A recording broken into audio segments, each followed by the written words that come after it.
You have 68 wins. You cannot 69 Mina.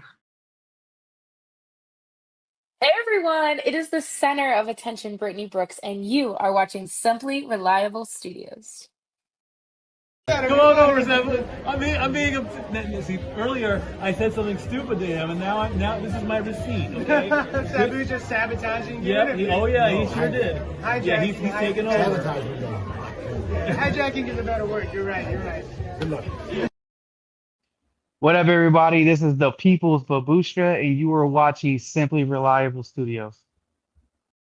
Shout out to Simply Reliable Studios making their Symphony debut, sponsoring this match and the entire Dragon Kai demonstration. What's up, everybody? It is the hottest flame, the realest Hogan, the bionic baddie, Kiera Hogan, period, and you are watching Simply Reliable Studios. Say his name and he appears. I believe in Noah. I believe in Datula. The Meltzer of the multiverse. Who the fuck wants to compare themselves to another? How much of a mark do you have to be? You couldn't even pick a professional athlete. You went with a fucking journalist? Grow up, man. We just want to say thank you to Simply Reliable Studios for voting us as Tag Team of the Year. Of course. Because you know what they say, right? If you can't swim, you're bound to drown. Tonight, she is sponsored by Simply Reliable Studios from Orlando, Florida. She is everybody's favorite BFF, Izzy Marino. What is going on, everybody, and welcome to the weekly moderated insanity known as the Shenanigans here across the Simply Reliable Studios brand of channels. It is I, your moderator extraordinaire, the Renegade of Wrestling, J.J. Williams, back in the host seat, joined by the Island of Misfit Toys, the Simple Man Noah Foster. Hello, everybody, and welcome back here once again to the Simply Reliable Studios. You know what this is? Friends, some friends, of course, that's for favorite fall-faced professional wrestling. Damn it. So without further ado, let's go ahead and bring in the rest of the panel. First and foremost, my partner in love with bed in AEW. We call the rest of the light and probably upset stomach mindset for some other stuff tonight. It is, of course, Mr. Reliable, Simply Reliable, in true original form, Walter Cruz. Ronda won in literally 17 fucking seconds. She tackled Gina. Gina fought a little bit. She turned to the side, got that arm bar, and she tapped. Literally 17 seconds in the first round. Well, at least I know I can last longer than Gina Carano. We've got one half of the Canadian connection and a man who just got done doing some hockey coverage with the stat board. Nick is here. What is up, sir? Why were you guys talking about boobies for 45 minutes? Theme of the week, today's. She's yours, she's mine, she's our Canadian friend, Ash. That's actually elegant and not fake. Hello, Ash, how are you? Enough is enough. I've had it with these motherfucking AEW wrestlers winning my motherfucking New Japan title. Make sure you tune in every week because you never know who's going to drop in to join the Shenanigans. We do have the man who started it all. Jeff Meacham is with us. I am impressed with what's going on at the JCW. I'm happy for Russo. I'm happy for Vito. I am a viewer, again, when I can get home and sit my ass down for a half hour or whatever it is and enjoy that shit.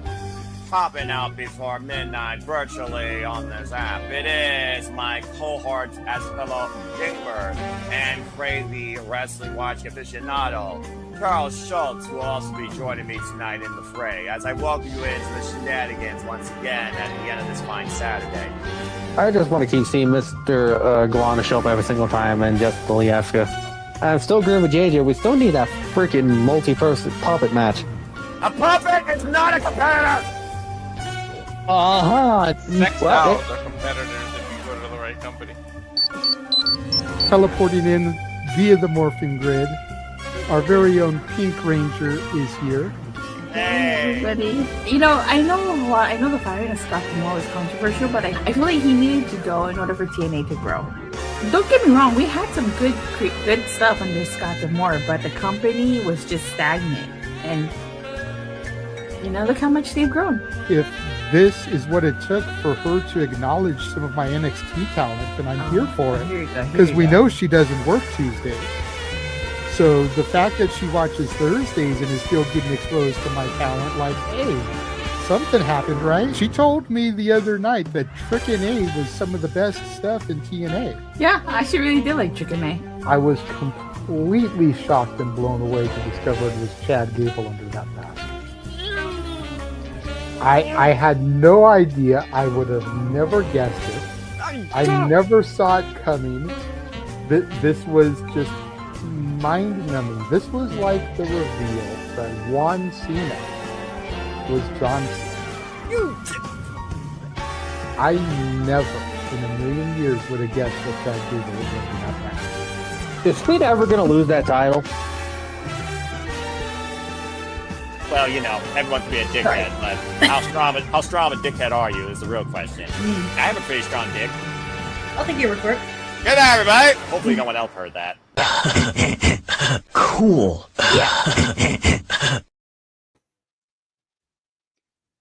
I'm not sure how appropriate that last joke was for a Sunday afternoon, but it is what it is here. What is going on, everybody, and welcome once again to the weekly insanity known as the Shenanigans. Yeah. It is I, the moderator extraordinaire, the birthday boy, the Renegade of Wrestling, J.J. Williams, joined by my panel for the day, and I know we will be having more people tapping in here shortly. I know the Simple Man Noah Foster will be here. I know the Canadian King of Food will be here, Nick. Ash has to work. Unfortunately, she got called in. Such is life of a management personnel. So, but let's go around the horn real quick. Walter, how you doing today, good sir? He's still good. He's You're not good. muted. He can't believe how good he is. He's exactly. I'm all right. How you doing as the birthday boy is the real question, but I'm hanging in there. I'm doing good. You know, I mean, it's almost one full day into my 50s now because, you know, as my mom says and likes to remind me of, because mothers do that thing, born at 12:45 p.m. on the 22nd. So at 12:45, you know, considering I'm West Coast, I will have completed one full day as 50. So we'll be on the air for that. But yeah, I'm doing good, man. Honestly, it doesn't feel any different than 49, 48, 45, 40. I'm sure Dave can attest to that. Once you hit a certain age, it all just blends together. You know, people want to talk about, oh, well, physically, you know, your back, your knees. Like, shit, I've had those issues since my 30s after 10 years of backyard wrestling. Exactly. You know, so it's like I've been dealing with that for at least 15 years, if not closer to 20 years. I had that in my 20s because of wrestling. Yep. But yeah, man, I'm doing good. Thank you for asking. I see Pop in the chat. Always good to see my dad chiming in.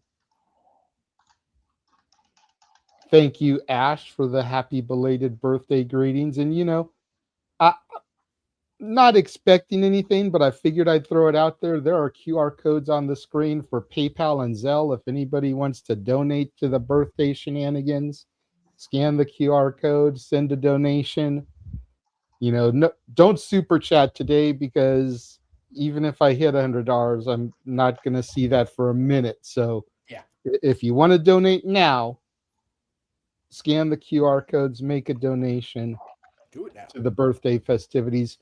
Mr. Meacham, you're not always around as much as you'd like to be. The Mauska Mafia keeps you locked up in the Toontown jail a little bit more often these days.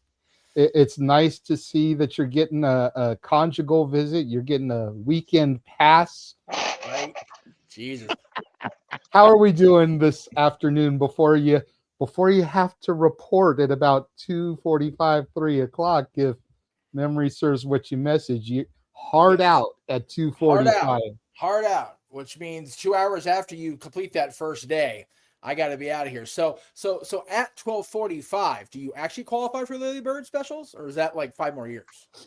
5 more years. That's 5 more years. That's 55. 55. Okay. Hell, you know what? But you know what? You never have to be a kid, so it's okay. That might be when Renegade's Reviews comes back too, because then I'll be able to get senior discounts at the theaters. Wow. Okay, so I got 5 good years of me to the movies before I get before you come back. Okay, good to know. Well, JJ qualifies for AARP at 50, though. So there we can go. qualify for. Dude, ARP is no joke. They got a solid plan, man. I'm here for that shit for JJ. Okay. Music. Let's just have one person produce, Walter. I appreciate the happy birthday. Hopefully that was non-copyrighted. But Happy birthday is not copyrighted, period. Let's just have one person run the board. There are more than enough graphics, more than enough videos, more than enough sound bites in here. And he just popped in. We don't need him taking 10 minutes off right as he comes into the screen. So You won't take 10 minutes off for happy birthday. I would like to hope that on my birthday, Noah, you will not dip until it's time for you to go to do lockdown. For my birthday show, put the phone back. We're not doing nighttime shenanigans. You don't have to go to church in the morning. You're fresh from church. That's right. That's fair. Let's allow us to engage in some good conversation and shenanigans until you have to dip to do lockdown. Well, considering tonight is mid and I can't wait next weekend to go all freaking in, fine, I will allow you that freaking privilege of my time. And that being said, happy birthday, JJ. But I got hot over face roast beef to eat. So that being said, I'm out off screen. That's fair enough. At least until you're done eating, you know. Fair enough. I'll do that. So what I'll do in the meantime is I'll move you down and I'll move Charles over for the QR code there. But Noah, how are you doing tonight, good sir? You always have to try to do something like that. Like I said, same stuff, different day, but that's okay. I'm blessed to be alive every day, whether I work 9 to 5, which will happen tomorrow. Overall, though, I'm feeling all right. It's a great day. It's Sunday, the day of rest, the day to always remind yourself why you're grateful to be here in this life. And overall, it's a special occasion, as you said. So in all seriousness, happy birthday, JJ. Cheers and God bless you. Thank you. And Datilla here wishing a happy belated birthday. Oh, I like that. It's cute. A Power Ranger birthday. That's right. Moving on to the man in the middle, the only man on the panel who is actually older than me. Two-time grandpa. Two-time. How are we doing today, Dave? I'm doing good. Again, happy birthday, JJ. As you enter your 50s, I'm coming to near the end of my 50s. And as you say, years all flow together at this point. I'll tell you a fun story about at work when I turned 50. My manager, who I had known for years, worked in another department with, so the guys around me didn't know I knew her prior to our department we were in. She decorated my desk with all these in black balloons with cards with this old man on the front that was balding and saying and then inside she said, "Welcome to the 50s Club." Mm-hmm. I said to the guy next to me, I said, "I'm going to go up there and ask her how many years she's been in that club." He said, "No, you're not." I said, "Yeah, I will." I did. He said, "I can't believe you did that." I said, "I got to admit, I've known her for years. I got away with it." But Say, very careful. I said, "But when you can talk to your boss that way, then you know you're in good shape."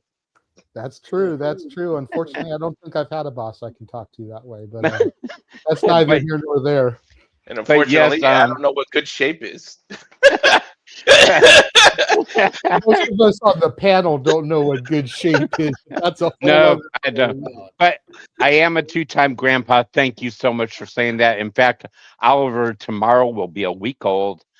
September 12th, me and my girlfriend Anna are going to visit, and I'm going to get to see my grandchildren live and up front. My other grandson Parker, is about a little over 2.5. So it's a joyous time. As Noah said, no matter what, you're blessed in this world. There's always someone who has it worse than you, and you don't take anything for granted. So I appreciate you guys having me on again, and we'll have some good conversation on your birthday show. Absolutely, man. We enjoy having you. We enjoy having all the extended family of the No DQ Galaxy. Again, shout out to Bossman Rift for allowing us to broadcast on his channel, for bringing us together through the No DQ review. One man, though, who was not brought together through the No DQ review, he was just brought into our fold via participating in the chat room, being active enough that, kind of like we do with the manual sometimes in Arlene, we were in a pinch one night, needed a panelist. He was around. He was like, fuck it. Send me the link. I'll pop in. He came out of the sewer for the first time and been popping up and down every now and again since then. The only man who proclaims himself a member of Chase University like myself, Charles Schultz, is here, the creator of the Peanuts game. How are we doing, Charles? Oh, I'm doing good. Also, happy birthday to JJ. Thank you. I wish you got that in there, but I'm doing great today. Good. I almost didn't know if you would join us with it being so early. Usually you tend to join stuff that's a little bit later in the day. So Enough going on. Appreciate you being here. So where do we begin is the epic question. I was thinking about things, and traditionally, when you're having a birthday show, you want to keep things kind of lighthearted, sort of fun.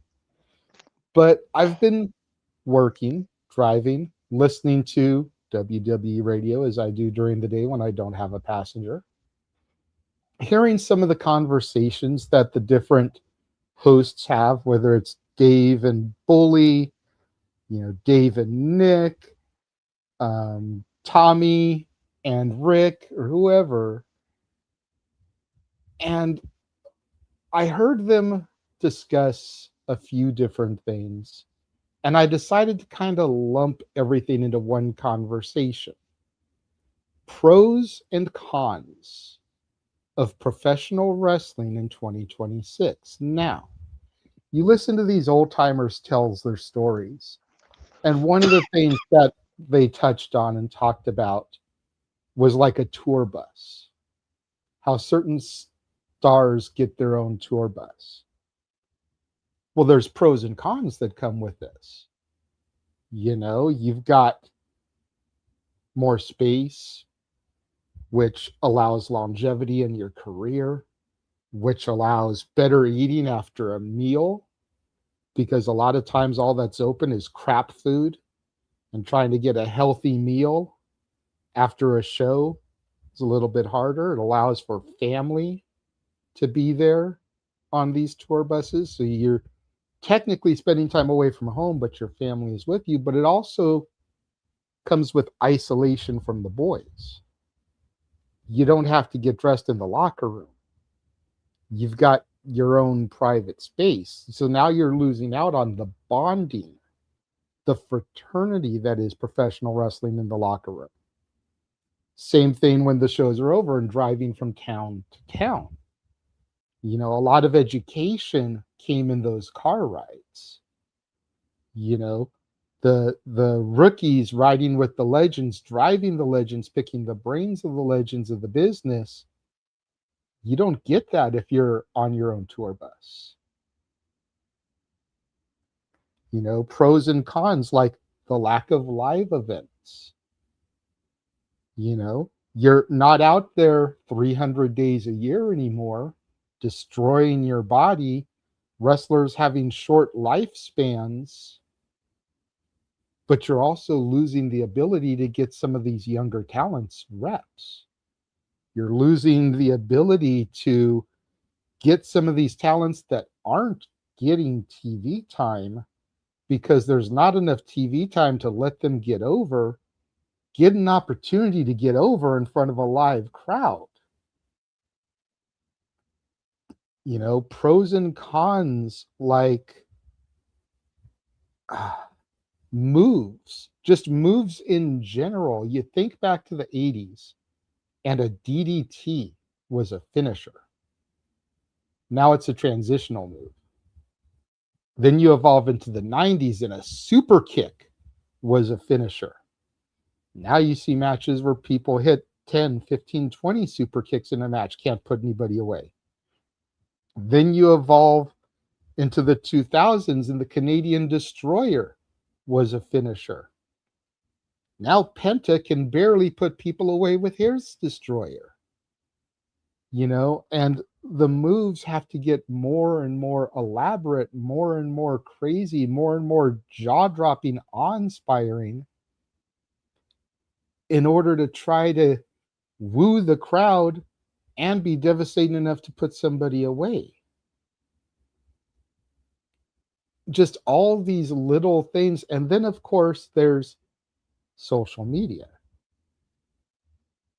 you know, which is something we've talked about before. The greatest thing and the worst thing to come into the world of professional wrestling, because social media allows fans this voice to say what they want to say while at the same time remaining anonymous, because they don't have to worry about getting punched in the face for their opinion.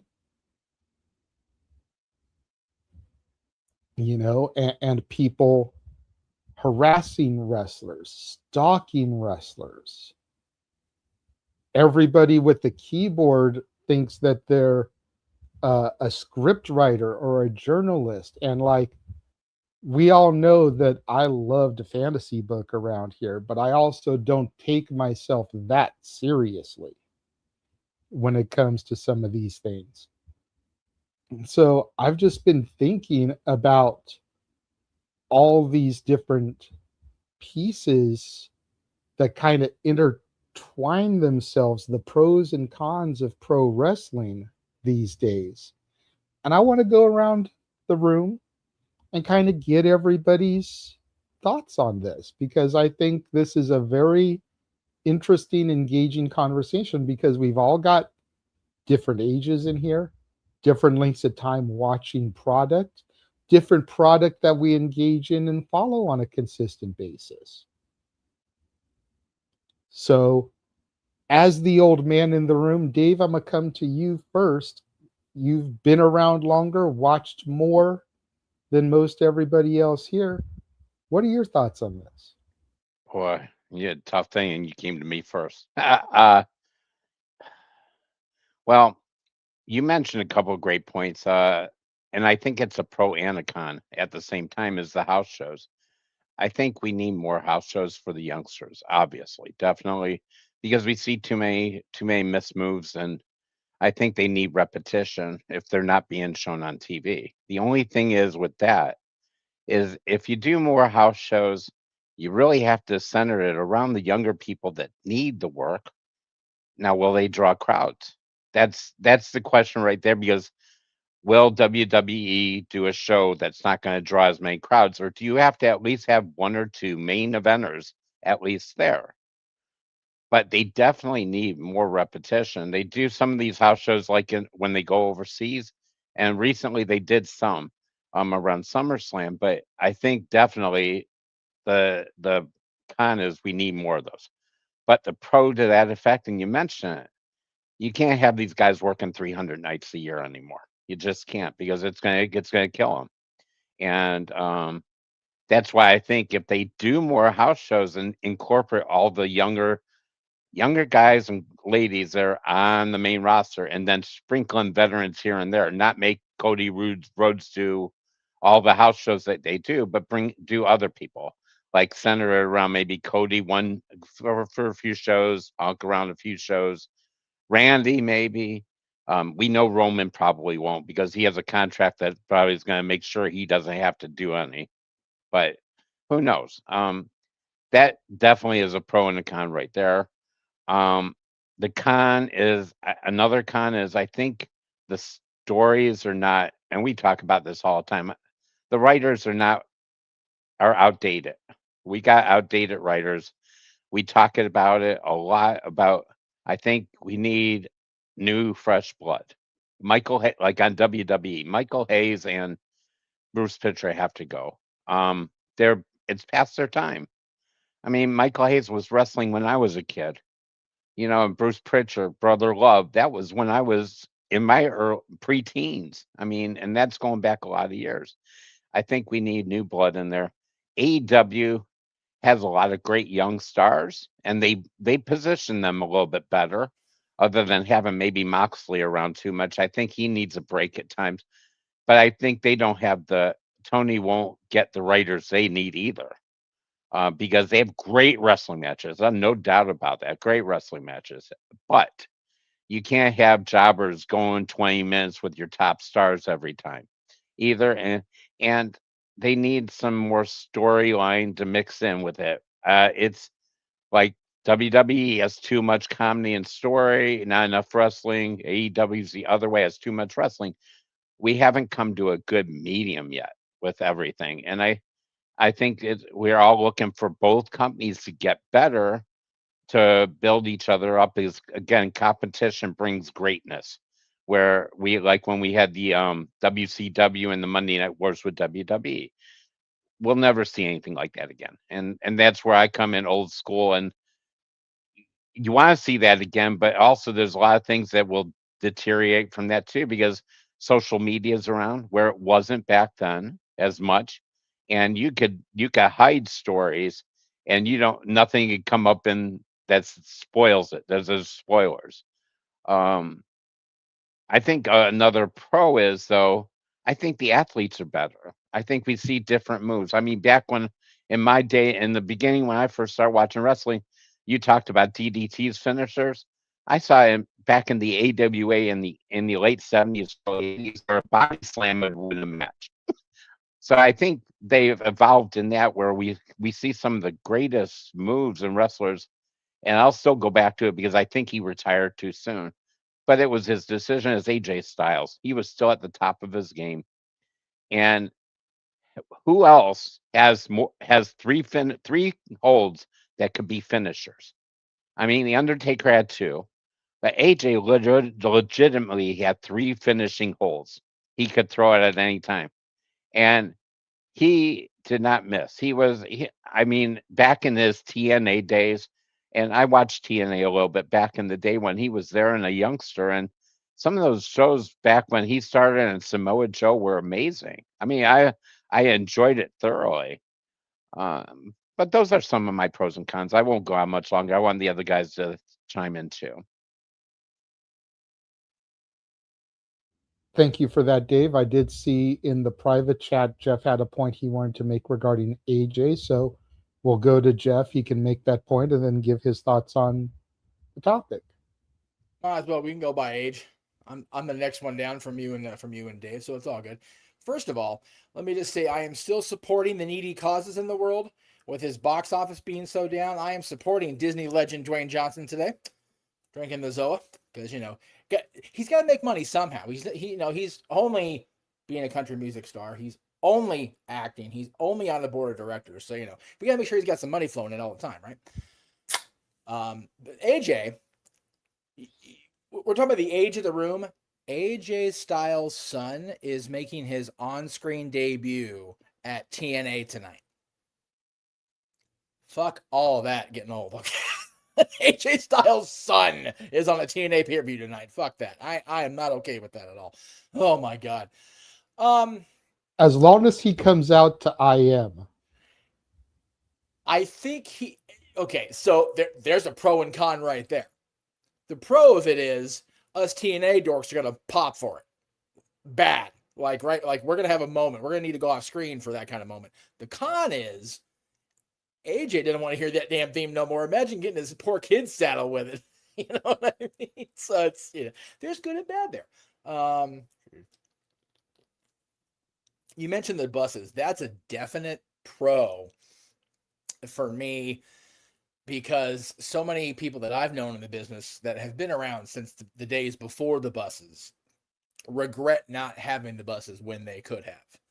You talk about guys like Paul White, who, very much had the Andre curse of trying to fly commercially and just was not happening. You can't.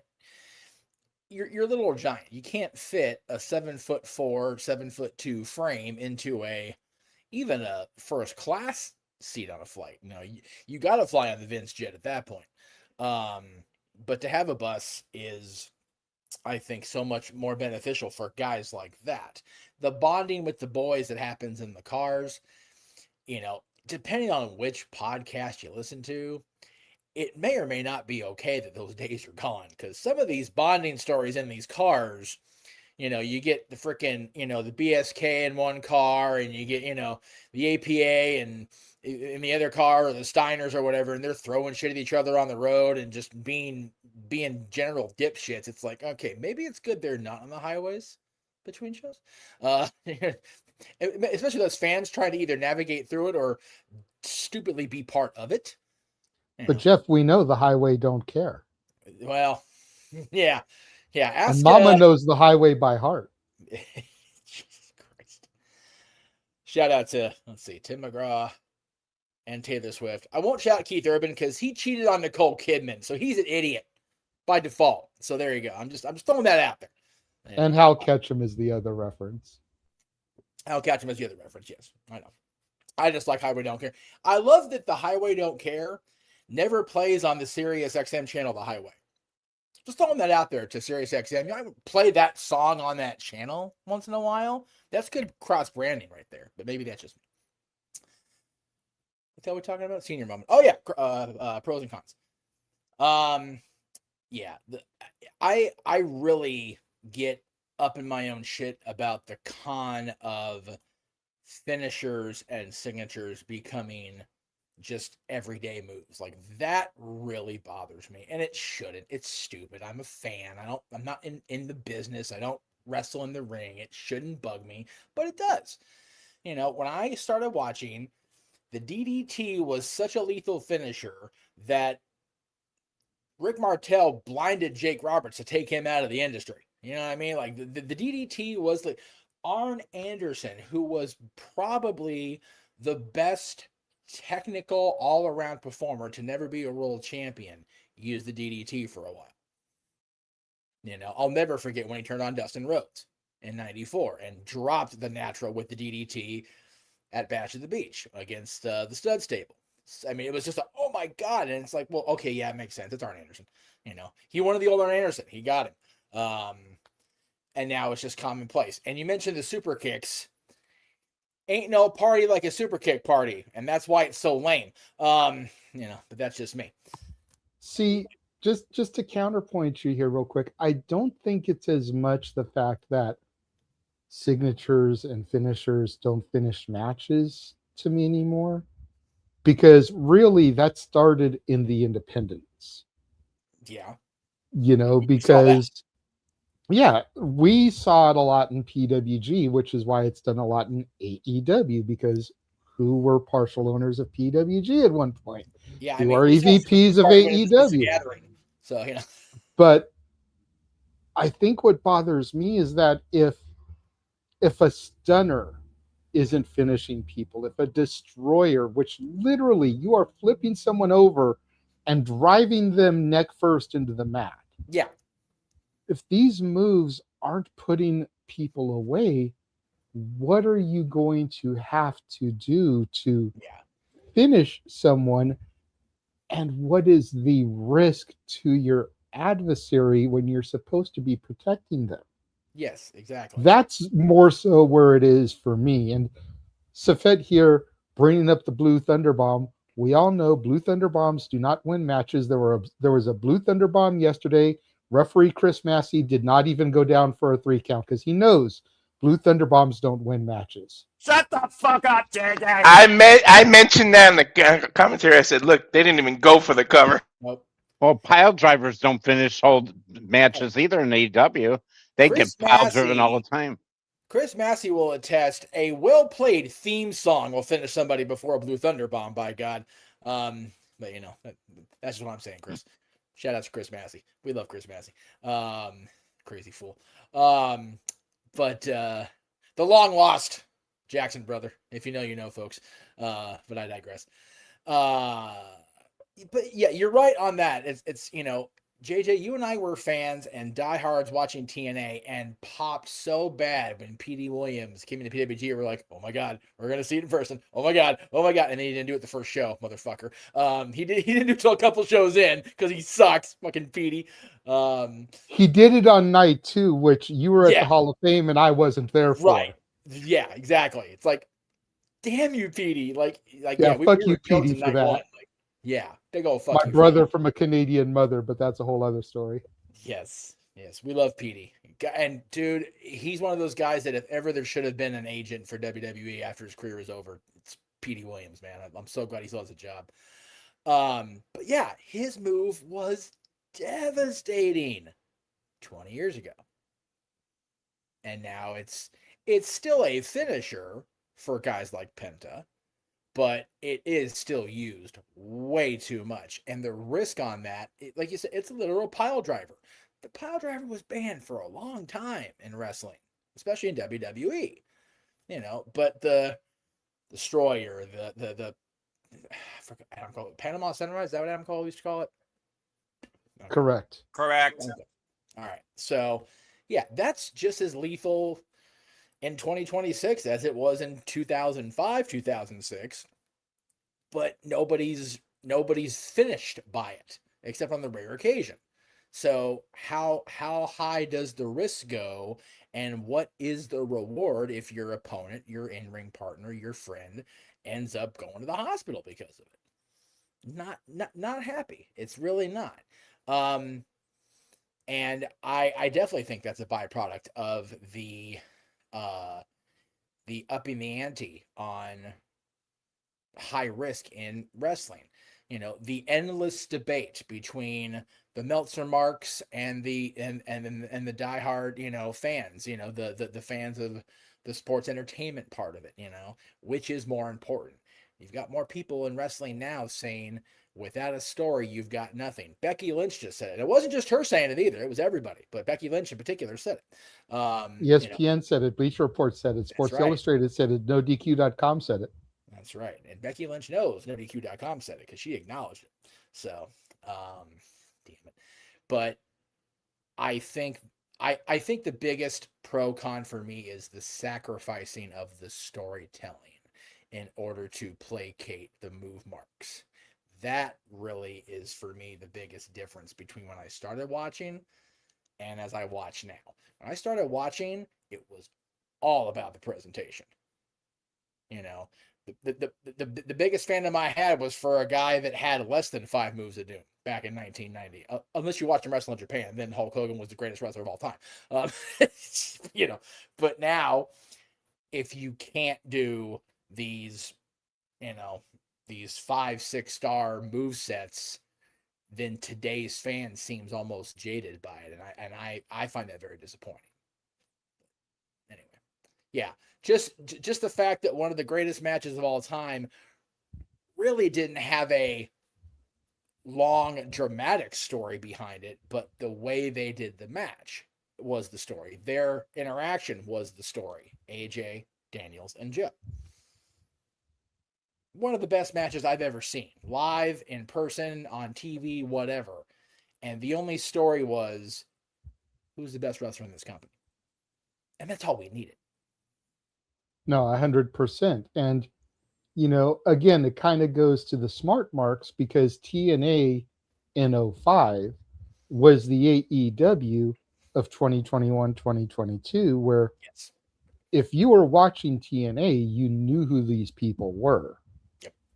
So if you were watching Unbreakable in 05, you knew the history these 3 men had with each other separately. Yes. Which is why they didn't need to tell a story. No. You knew the story of Daniels and Joe going back to Ultimate Pro Wrestling. Yeah. When Joe was a beach blonde and Daniels still had like a buzz cut. Yeah. He hadn't gotten bald yet. You knew the story of Daniels and AJ through their time in TNA. Joe was a fresh face on the TNA roster, so you didn't really know if there was anything with him and AJ. There had been because of Gorilla and some other indies, but Daniels was kind of the centerpiece of it all because he had the history with Joe, he had the history of AJ, and that's kind of what brought everything together. So you didn't need a long, drawn out 2.5 year Cody's gonna finish his story to captivate you and bring you in. All you needed was a month and a half with a couple of promos talking about what we've done to each other before and what I'm gonna do to you when I get you in that ring again. And just think about it, Jay. AJ and Daniels were able to carry matches for an hour or more, and they proved they could do that in front of what, a couple hundred people, squeezed into a little Jewish community center in May of 2005. Yeah, in a gym in a Jewish community center gymnasium nicknamed the Sweat Box for reasons. And on a Friday night in May of 2005, it sure as fuck was a Sweat Box. Yeah. On a Friday the 13th, no less. Jason takes PWG, baby. Shout out to Punk, by the way, with the Jason style goalie mask the other night. That shit was great. But Well, Walter, we're going to come to you. Hopefully by the time you're done, Noah will be back on screen. If not, then we'll go to Charles. But Walter, what is your take, good sir, on these topics? A lot of us seem to be mentioning the same one, so I'll just mention one con and not take too long. But I think one of the biggest cons in 2026 is the use of celebrity involvements in wrestling, because I think it's too reliant. Before, it was the celebrity was like a prize to bring, like 95 Rumble, you get Pamela Anderson to walk you out on WrestleMania, to bring more eyes on WrestleMania, because they wanted to bring the non-casual fan or the casual fans or people that weren't interested in wrestling to put their eyes on their product because they're celebrity involvements. They were special guest timekeepers. They were ring announcers. Muhammad Ali was a ref. Something that didn't take away from talent and other spots of other talents. Right now, I feel like there's way too much celebrity involvements that are taken away from spots from wrestlers that are just sitting in catering, aren't being treated right, that are given 2 seconds. People like Julia that are given 2 seconds, they have to job out to people. You got Blake Monroe, who barely can make a debut. You're using her for 2 seconds. Yet Little Yachty is getting a spot to last 5 minutes against Baron up against Baron Corbin. And if he wins, Trick Williams gets a shot. And I feel like the celebrity involvement takes away from it, from other people's talent. And they're talented as a rapper, as an actor, and who they are. Now, kudos to those who take it serious and go training and learn the craft and everything and go on, like Bad Bunny and Jelly Roll and stuff. But still, you're only getting that opportunity because of who you already are. These other wrestlers came, some of them, Nepo babies, and they came from other generations. But some of them worked their ass off, paid to go to wrestling school, came up from absolutely nothing, got a chance, and that's why we're fans of them, and that's why they're in the ring wrestling. These out of nowhere celebrities that just, oh, here's another paycheck, here's another way to make money, is something I like. I get in the crowd, like if they're in the crowd and you show them on camera and it's like, hey, look, my favorite football player also likes wrestling, maybe I should get into wrestling. That I'm okay with. But when you keep putting them in the ring and they're taking time from other professional wrestlers who this is their craft that they focused on, it's irking me. In 2026, it is way too dependent on it. I get the outreach of wrestling. I get that they're outreaching to different people and getting crowds, but it is really, really irking me that they just involve them for no reason. Like A little while ago, Jon Stewart. What the was the point of him just hitting John Cena in the nuts just for no reason? What was the point of that? I get the guest hosts and Raw. Some of them were horrible. You could tell they weren't. They were there for a paycheck, and you could tell that they knew nothing about wrestling, just the way they hosted Raw. So it's like too much celebrity involvement. Focus on who you have in the locker room and who you're not using on TV and showcase them. Stop trying to showcase these celebrities.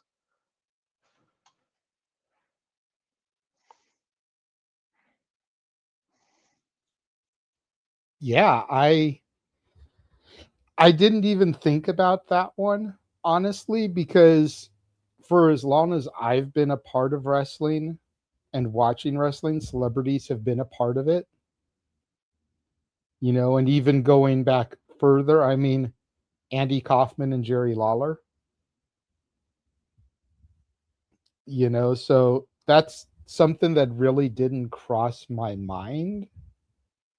Now, does Fort Worth ever cross your mind? That's another story. But celebrities in wrestling was not something that crossed my mind. I love that I'm popping Jeff because he's getting every single one of these references I'm dropping. But that's a very good point because I do feel like in the last 5 years, we'll say ever since I came back to wrestling during the pandemic era, they've really kind of been reliant on this. You know, you think about Johnny Knoxville and Sami Zayn. You think about Pat McAfee. You know, like you mentioned, Lil Yachty is getting a match at Saturday night's main event. How many people are being left off of Saturday night's main event so Lil Yachty can fight 5 minutes to try to get Trick a title match? Which, what does that do to Baron Corbin? Because you're almost guaranteed Yachty is going to win so that you can set up the rematch for Trick. And Corbin just came back, is setting himself up as this badass, almost reminiscent of the Lone Wolf back in the day, won the title virtually immediately, and you're going to make him job to Lil Yachty. Not even one of the good Lils. Not Lil Wayne, Lil Kim, Lil C's, Lil Zane, Lil Bow Wow. No, Lil Yachty. Yes, Dave, I see your hand. Go ahead. Does he have to win, or is it that he just lasts the 5 minutes? He has to survive 5 minutes. It's a 5 minute.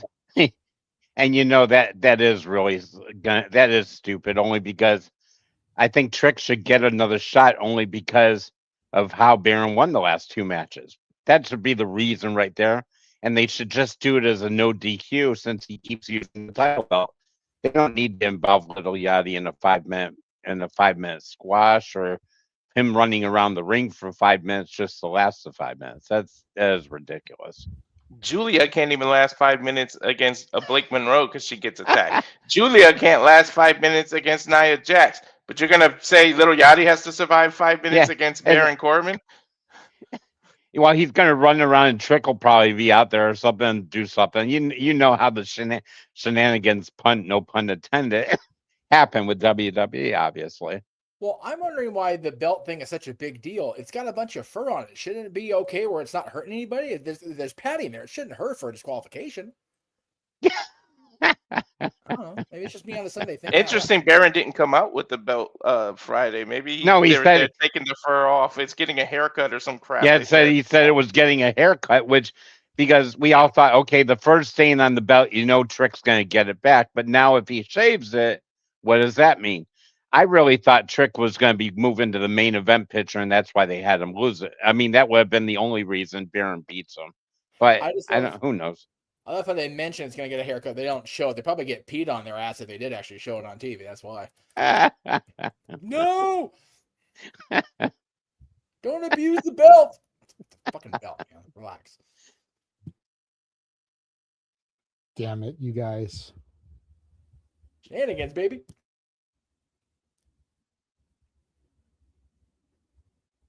All right, Charles, go ahead, good sir.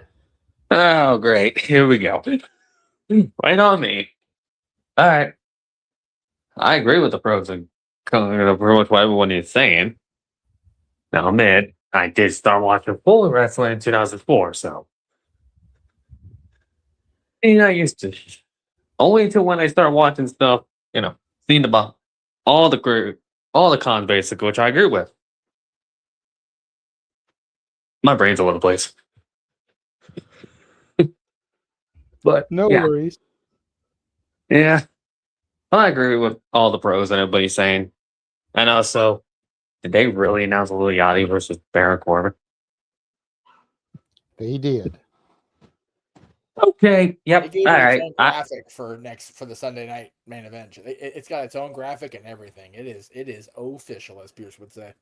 Yeah, and Trick is the small figure behind Little Yachty too. They That mentioned. popped me. I'm not gonna lie. Like, oh man, that's why this shit's on What? Peacock on NBC. I'm just Oh gosh. just throwing it out there. Wow. Okay. Yep. Yeah. Move on now before I go into a tangent. No, please go into a tangent. Tangents equal ratings. Tangent. Okay. I'm sitting here multitasking. I'm sure you guys saw me with my head down. I usually don't disrespect and do that, but I have been communicating via message to some people that we will be discussing during the shills. So, please, by all means, rant, because it gives opportunity for them to get back to me. There you go. You know what? That works. What the hell has happened here with Trick Williams? What the hell? Ever since the fact that he brought up Corbin's going to shave the thing. Yeah, I don't believe that. I just don't. I question the moment ever since Corbin kept the title the same. Like, oh, that belt's going back to Trick. I was like, why did they belt off with them? If that belt was just going to stay on Trick the whole time. But again, considering the bullshit of what has with Carmelo Hayes right now is still more pissing me off. Ugh. Yeah, to your point, I don't think they're going to shave the title. I think they'll just give Corbin a new title without the fur. That way they can put the fur one in the little case so that when they do the Fanatics Fests, the WrestleMania Accesses, and those type of things, and you look at all the title belts over the years, the fur embezzled U.S. title will be one of the ones in the cases there. Yeah, that makes sense. But still, ugh. Ridiculous.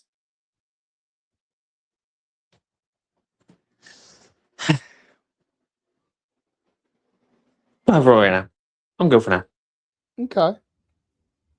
Well, Walter's son brings up a good con in the chat, and it's honestly what made me walk away from wrestling in 2014.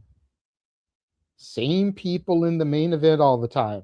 No new faces, especially in WWE. Mm-hmm. I will say AEW is definitely better about that. However, when it comes to certain stars, they have become too reliant on certain names as well. But definitely WWE is the more guilty party when it comes to this. All right, we have saved you for last, good sir. The simple man, Noah. What have you got to say about this?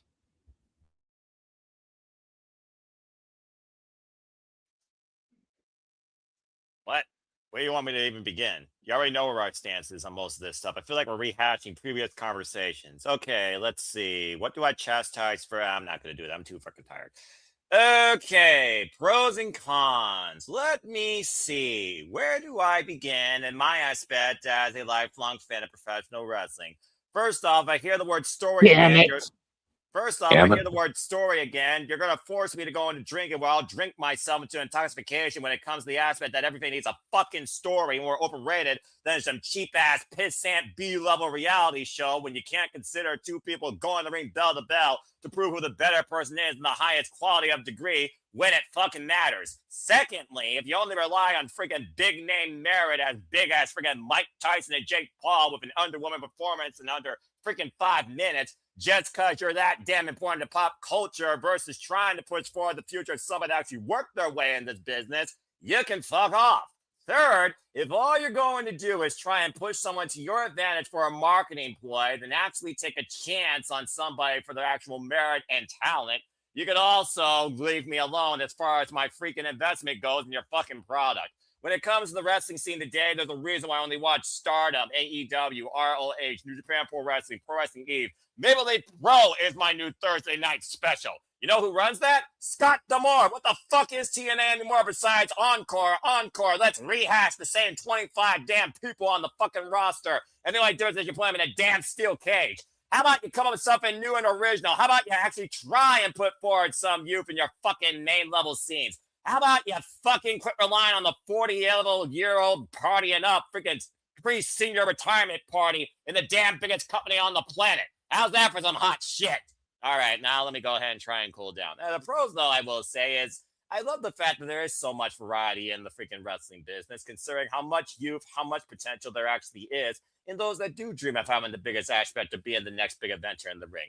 We see the likes of Kyle Fletcher and Kevin Knight, for example, in AEW as key exceptions, the growth and evolution of Sky Blue and Julia Hart, and the depth of the women's roster in AEW across all scenes really being pushed forward as a potential. It is a great thing to see right now where women's professional wrestling is, despite the fact it's still extremely muddled on SmackDown, and those names you mentioned already boil my blood considering what they used to be. Then again, professional wrestling is a whole different definition in the WWE. Don't get me started on that shit.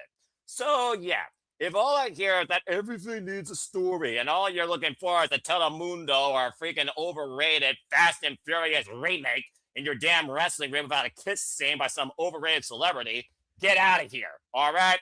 Bryan Danielson once said best, the story is two people going inside the ring bell to bell to prove who the better person is when it makes sense. You're freaking almost contradictory yourself when you talk about Unbreakable Triple Threat when it came to the better rest of those three, considering those that knew those three men's history versus some overrated VAR in and out, promo, same damn cut shit, different city, freaking disqualification wrap-ups, pick your poison on a week-by-week basis.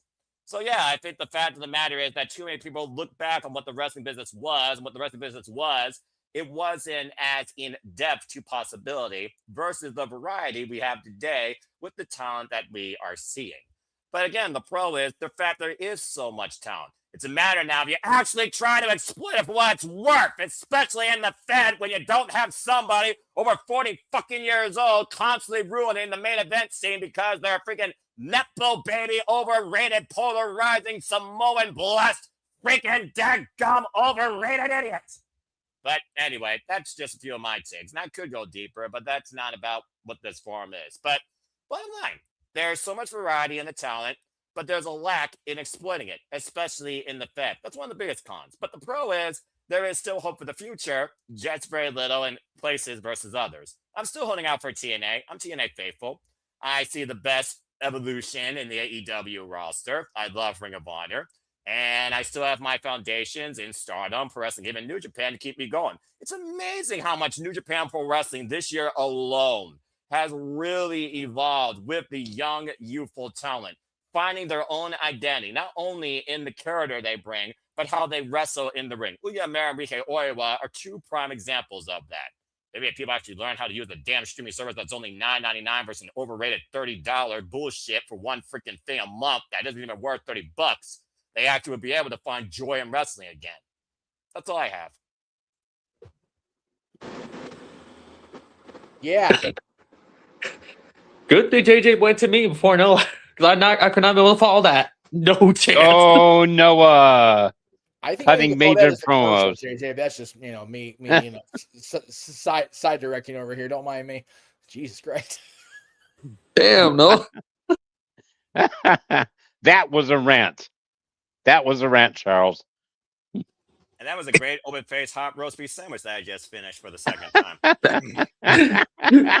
I can never follow Noah, everybody. I can't with that one. Hey, that's like me at karaoke following the best singer in the room, and then they put me next. Don't get me started on that, bless. Uh-oh, don't say that word. Reason, Momo. Out of this group, Noah is the best singer in the room. Valid as hell. And he doesn't even like doing karaoke either. He should be thankful that I didn't make my birthday shenanigans a karaoke episode. Oh, Alvin, yeah, that would be. Look at Noah's face. There's still time. That's what I was doing last night, guys. That's my Saturday every other week. I do karaoke on Saturday. That's good to know. Good to know. I'll stick to sleeping. There is still a pitch out there for karaoke pretty soon, and I'm actually going to be at home that day. We talked about Jay, so you know. You'll have to remind me because we message so much that things get lost in the shuffle. So I could always send you guys in the chat a video because my girlfriend, when I sing a song she hasn't heard, she'll videotape me for a little bit on it. She's always done that since I've known her. Yeah. Because I don't like to watch myself, but she wanted to videotape me because she wanted to do it since she hadn't heard the song before. For that I sang. There you go. Yeah, I'll just say, Jay, the show I was talking about will definitely have Noah wondering why he always comes here, and I guess we'll never know. my dad says, "So Noah, how do you really feel?" Hey, that's a loaded question there. It's a fair one. Oh, solo shot! Look out! You really want to know how I really feel? Uh-oh, here we go. What I just heard. Shit. It's been a while since I've done this on camera, and there's a reason why I don't do it on camera anymore. Hey, I don't want Noah in the ring. So if you ever want to have to cut a promo against him in the ring. The fact that Evan thinks I do a better promo than some people in the Fed speaks volumes for that historian. Well, part of the reason Noah rarely ever does it anymore is because he's usually in the host chair and feels he has to maintain some decorum in my absence. Yes. He tries. Well, that and I'm on blood pressure medications, which I literally just took. Oh, man. Anyway. Thank you, Ash.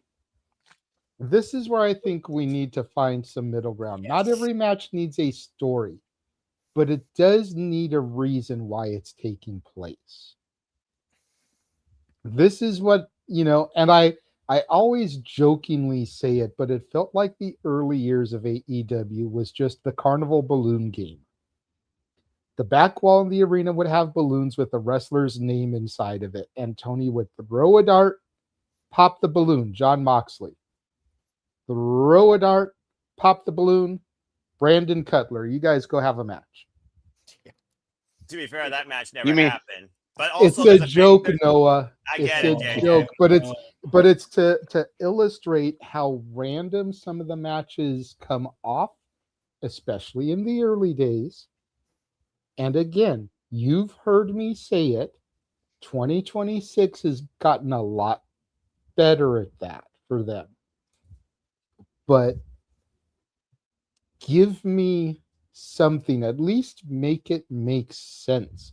Let there be some underlying reason, not just two randos that are going in the ring and wrestling. And don't let something that looks like it should be a jobber match like that type of match go 20 minutes. Mox should be beating this dude in like 5 minutes. It shouldn't be a 15, 20-minute technical masterpiece. Depends. You ever heard the word exhibition? That's what the I Continental have. Championship actually leads to, especially under a eliminator scenario. Last time I checked, people like Josh Alexander and Shelton Benjamin aren't jobbers.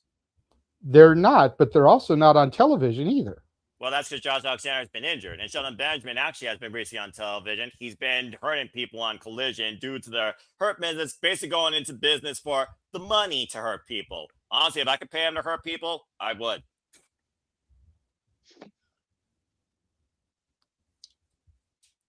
I don't mind seeing an exhibition with two people that show potential in what they could possibly be, either on their own or in a feud. Hell, Ring of Honor was founded upon that for quite a duration of that company's existence. Sometimes to get a chance on a person or a couple of young wrestlers It's just a matter of getting 2 men or 2 women in the ring and see what the fuck they can actually do within a decent time limit. Not necessarily 15 or 20 minutes, but 10 minutes. Proving Grounds, for example, against Athena, have shown that close to the 10-minute mark, and the only one that went to a draw was Maya World. Where's Maya now? Oh, yeah, the face of TBS. Agreed. So again, to Ash's point, sometimes all you need to do is put the people in the ring and see what can be created based on either their history that we may not know about, that's what the commentary tell us, or the history you think that they can't make because maybe there's something similar in their styles. So at the end of the day, devil's advocate, I'm going to continue to be for as long as the word story exists, and that seems to be the biggest reason that people have some sort of affixation in or against wrestling. Not every damn thing needs a fucking story that involves a video package. Sometimes the story writes itself, bell to bell. With the people you at least expect. All right. We will go ahead. We will run our trailer. Not sure how updated it is. It should be pretty updated. Just run the banner across it. You'll be fine. I do it all the time. And then we will be back, and I'm not sure what we'll discuss next. Whether we'll discuss the show I was at last night or open it up for questions in the chat, because that was really the only thing I wanted to discuss today. And we went about an hour on it, so that's pretty good. Perfect. So we will be right back. And now for a taste of things to come.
Hello, everybody. This is Joseph Sawyer, formerly known as Joe Gacy, and you're watching Simply Reliable Studios.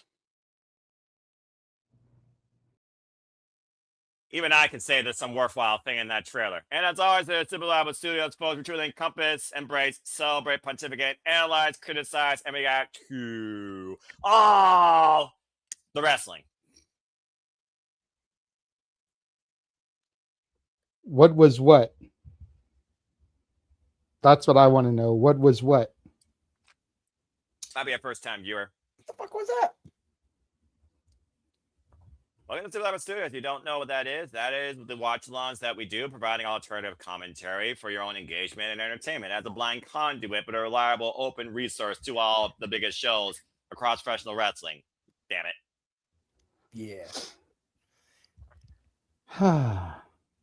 Not gonna lie, I'm glad I'm gonna be in SoCal or in my own residence for that one weekend.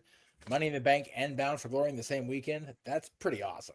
I forgot they were back-to-back days, because the other 2 weekends and the weekends after that in October, I'm gonna be just booked. So, yay for having Money in the Bank and Bound for Glory open. I hope they do both right. Last year, the jury is out. Gotcha. Okay, so Ness Lover was talking about the intro. That's Shane Sun from the original Mortal Kombat. Ah, yeah. No, a taste of things to come. Yeah, the original Yeah, one. and now a taste of things to come. I always thought that was a great like little clip, and it leads perfectly into our watch alongs. It's like, and now for a taste of things to come, and this is all the stuff you'll be seeing us cover across the Simply Reliable Studios. If you are a new viewer, not only do we do the Shenanigans here, which is traditionally on a Saturday night, Correct. 11 Eastern, 8 Pacific. We're only doing a brunch version today because yesterday was my birthday. I was at a wrestling show. When I'm unable to make it, usually Noah is the host, the filler for me. 2 hours flat. The Jay Leno to my Johnny Carson,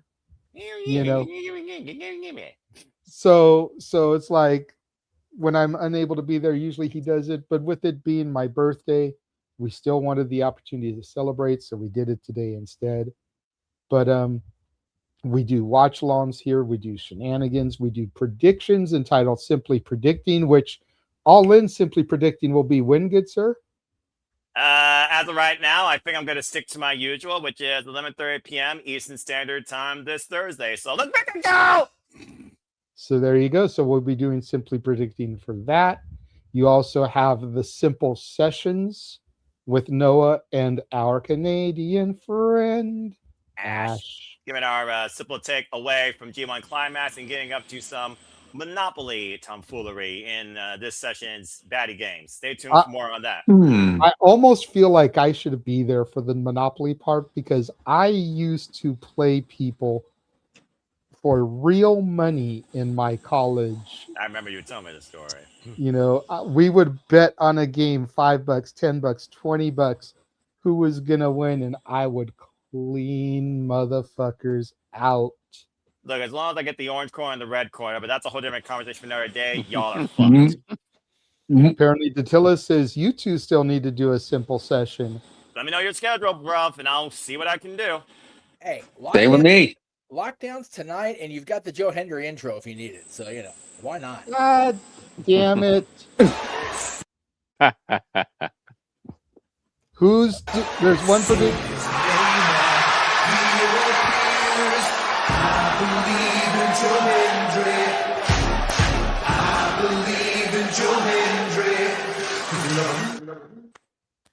Say his name. Or be cursed. Don't even start, Noah. Nope. I've already done my part. You got to rant on me for free, and then you pulled that BS tomfoolery. There's a reason why you're the moderator. I'm the participator. Nope, shut it. You all know what happens. No, you agreed to be out. Hey, I don't have to agree to anything that I don't sign with my John Hancock. You hear me? You Hey, agreed we've that seen that John. you would be here until you had to dip for lockdown. That's fair.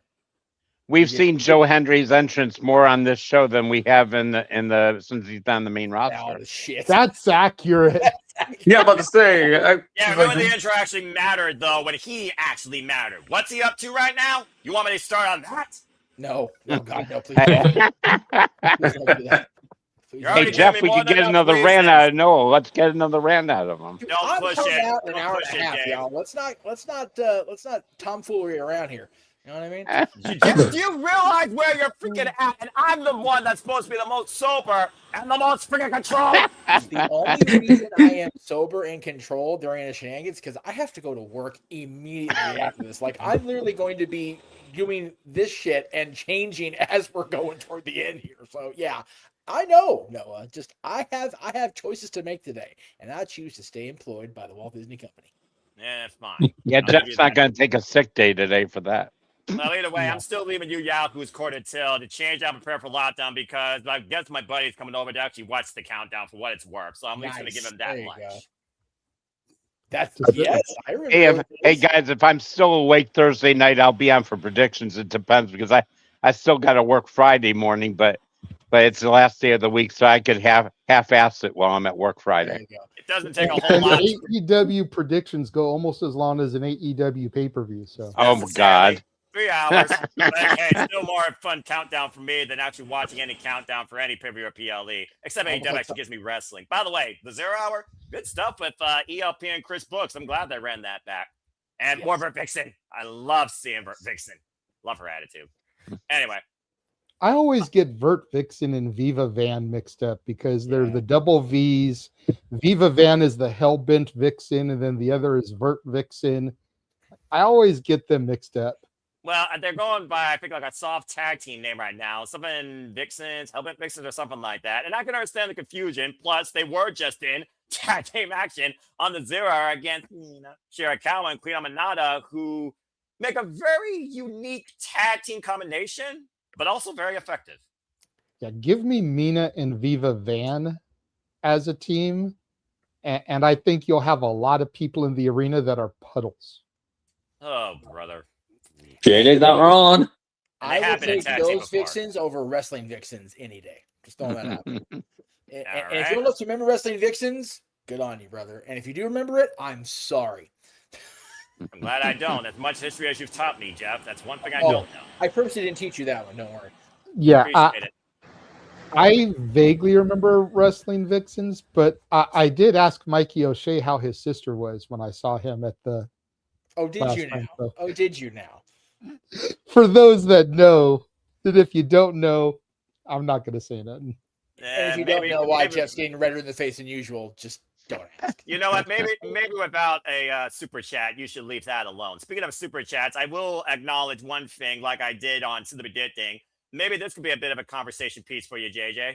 When do Naomi and Bianca Belair come back? By the way, congrats to Bianca Belair, who recently had her baby. Yes. So, yes, Noah, Dill, that's partially why Jeff is called the professor. It goes back to Mike today, but yeah, that's. I think one of them comes back at the Rumble. I think Naomi will come back before Bianca will. I think. I agree. Yeah. I agree with that. I think Bianca will come back at the Rumble. Yes. I think Naomi will be back before that. Arizona's a weird I place. wish they had pulled the trigger and done a female bloodline. Well, Aaron's been They saying that had on it- No DQ for a while about Naomi being part of it. Yeah, they had it for a minute with Naomi. You had Tamina Snuka. You've got Nia Jax. Nia. You've got Naomi. You've got, you had Ava. And I believe there's somebody in LFG that's connected to the bloodline. I think you're right. Give me a second. I forget the name, but I believe there's somebody that's in LFG that's connected to the bloodline. So there's your 5.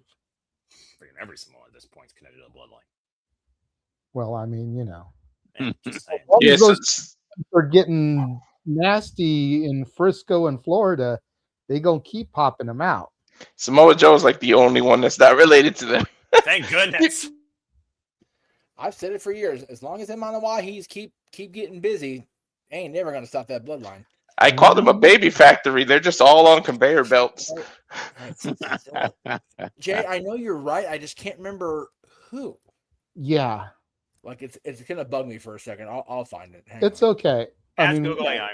It's not life or death threatening right now, but like, I'll still find it. but anywho, I did want to talk a little bit about the show from yesterday because, and I want Walter. I was hoping Nick would have been here because it's not like he didn't know we were doing Brunch Shenanigans. It's not like he didn't know what time the show was going to be. Put him on the spot. But no, MFers out, eating. It's all the Canadian does, the Canadian king of food, but I digress. Still love you, Nick. Just got to give you shit. Idiot. But,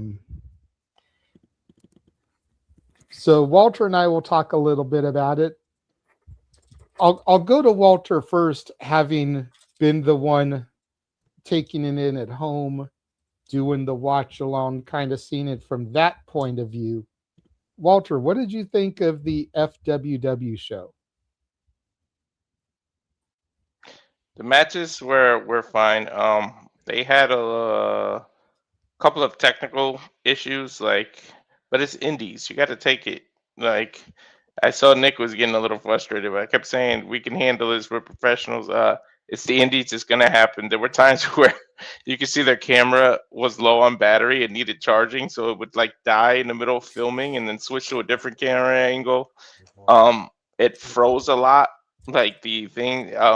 I still don't know who won the Candy and Lexi Gonzalez match versus the two The guys. girls won. I assume that because it's a women's wrestling match. Part of me, that part of that pissed me off because it's an all women's thing. Why didn't you just bring out two other women? Like, why have guys have to invade it? Like, part of me got it. Like, it was to conquer, hey, the women conquer the men. But at the same time, it's all about women. You shouldn't have booked guys. But maybe somebody talent didn't show up or something happened and they just had somebody there. I didn't ask Manuel about it directly. Mhm. I was talking to him off and on throughout the whole night, but I didn't Yeah. ask him about this. But I assume it was his way of giving back to the guys that did ring crew. Oh, okay. You know, and then when you factor in what Candy Girl said at the outset about how, you know, women are at best given one match per show on some of these other feds. So how important it is that there's federations out there that are devoted just to women. I feel like it was designed for the women to make the men submissive. This is our domain. This is our house. You're not just going to come up in here and disrespect. We own this place. Get out. Go back to where you came from. Yeah, I think that's what it was. But when the camera and the website was working, it was fine. Match of the night was, to me, of course, the one we sponsored. I feel like they really picked up the pace there. They were just going at it, like really fast pace, going after it back and forth. Of course, Allure would we sponsor her, and she would be the match of the night. And I'm not saying that because we sponsored her. It's literally that's where the pace picked up, and it just really was on and popping for that match. Oh yeah, P Nasty's the Samoan, yeah, from LFG. Ugh. But also, Jasmine Lord, top tier, veteran, queen of the independents. Shall I say more? Seriously, come on now. You Hey, expect anything from- Delilah is a veteran. Her opponent is 38. Their opponent actually won with a nasty combo. Like the way she did that, I think Jasmine landed on her head kind of hard. Like I was a little worried the way. Oh Lord, you could talk about that, JJ. You were right there. The way Jasmine landed on her head, I was like, holy shit, damn. Jeez. Yeah. I was a little bit bummed about that match only because it's the first time we sponsored a loser. Yeah, I love Jasmine. She'll never be a loser to me, to us. She's always been good to us. But like with the exception of Dragon Kai, which we only sponsored their Taekwondo demonstration. So the impromptu match that followed, I don't really count. But we sponsored Royal Prestige. They won. We sponsored Kaya. She won. We sponsored Izzy. She won. We're going to sponsor Colby. We'll see if he retains. We sponsored Jasmine. She lost. Yeah, I was. It's like we were on a good run there. It's like, come on, Jasmine. We don't sponsor losers.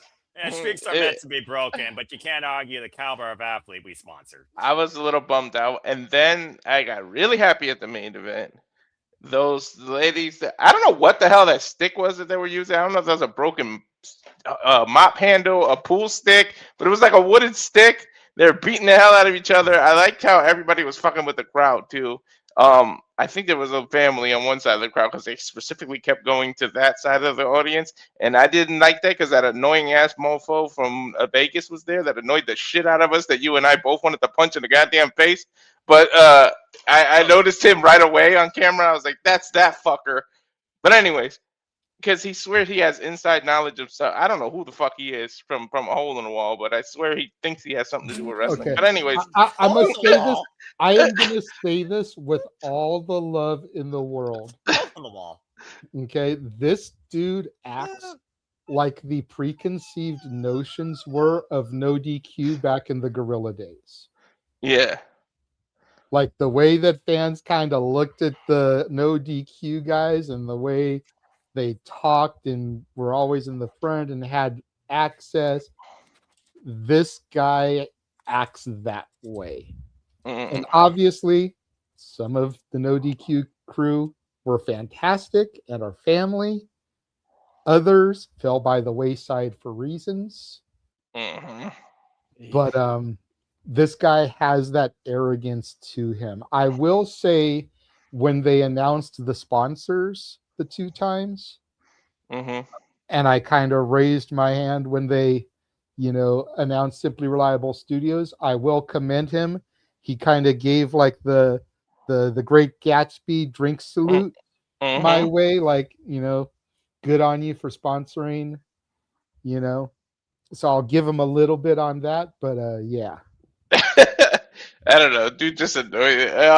And this isn't the good way that I say about like NXT stars. He's got a slappable face, and it ain't the good way.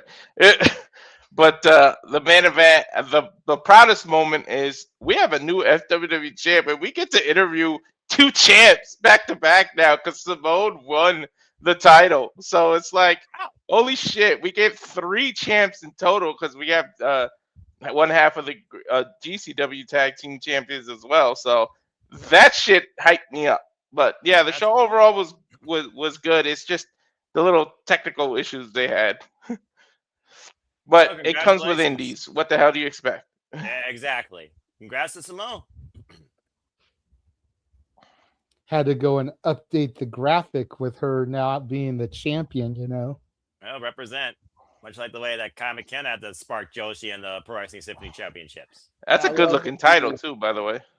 I love you promoted it with this the champ is here song. I was like, there you go. Good job, JJ. He knows. JJ knows. JJ members.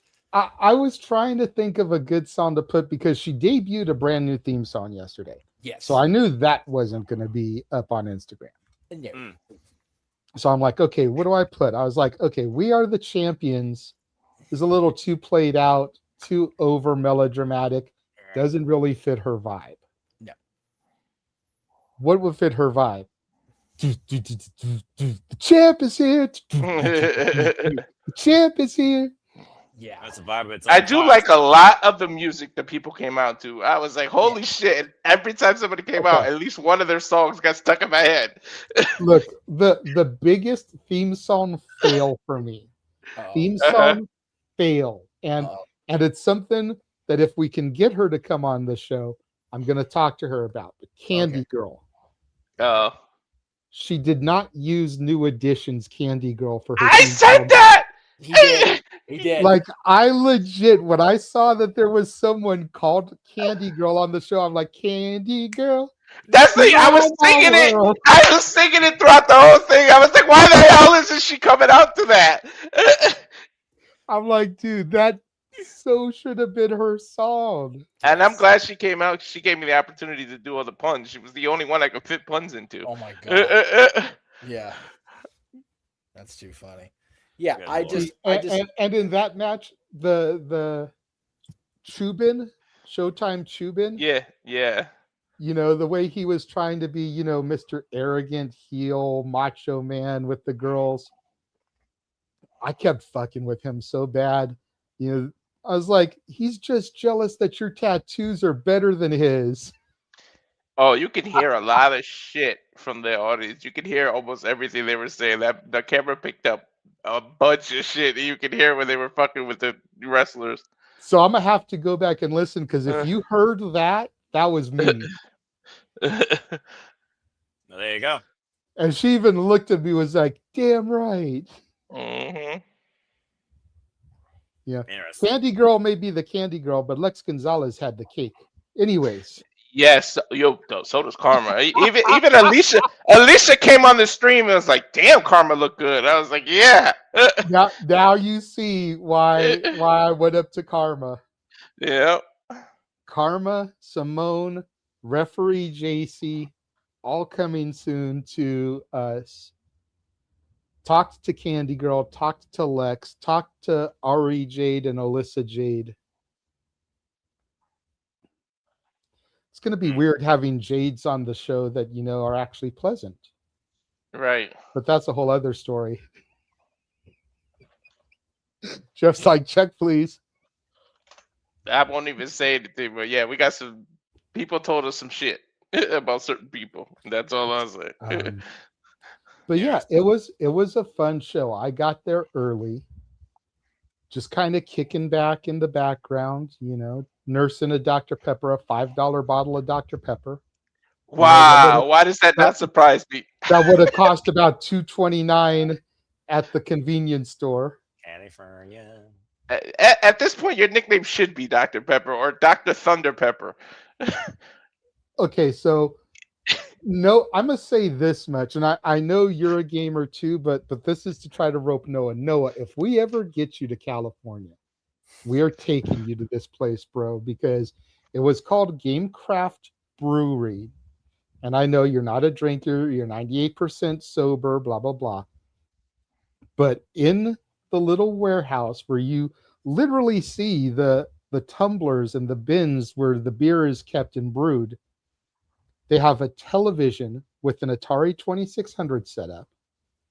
They've got stacks upon stacks upon stacks of board games, card games, Uno, decks of cards, Cards Against Humanity, Monopoly this version.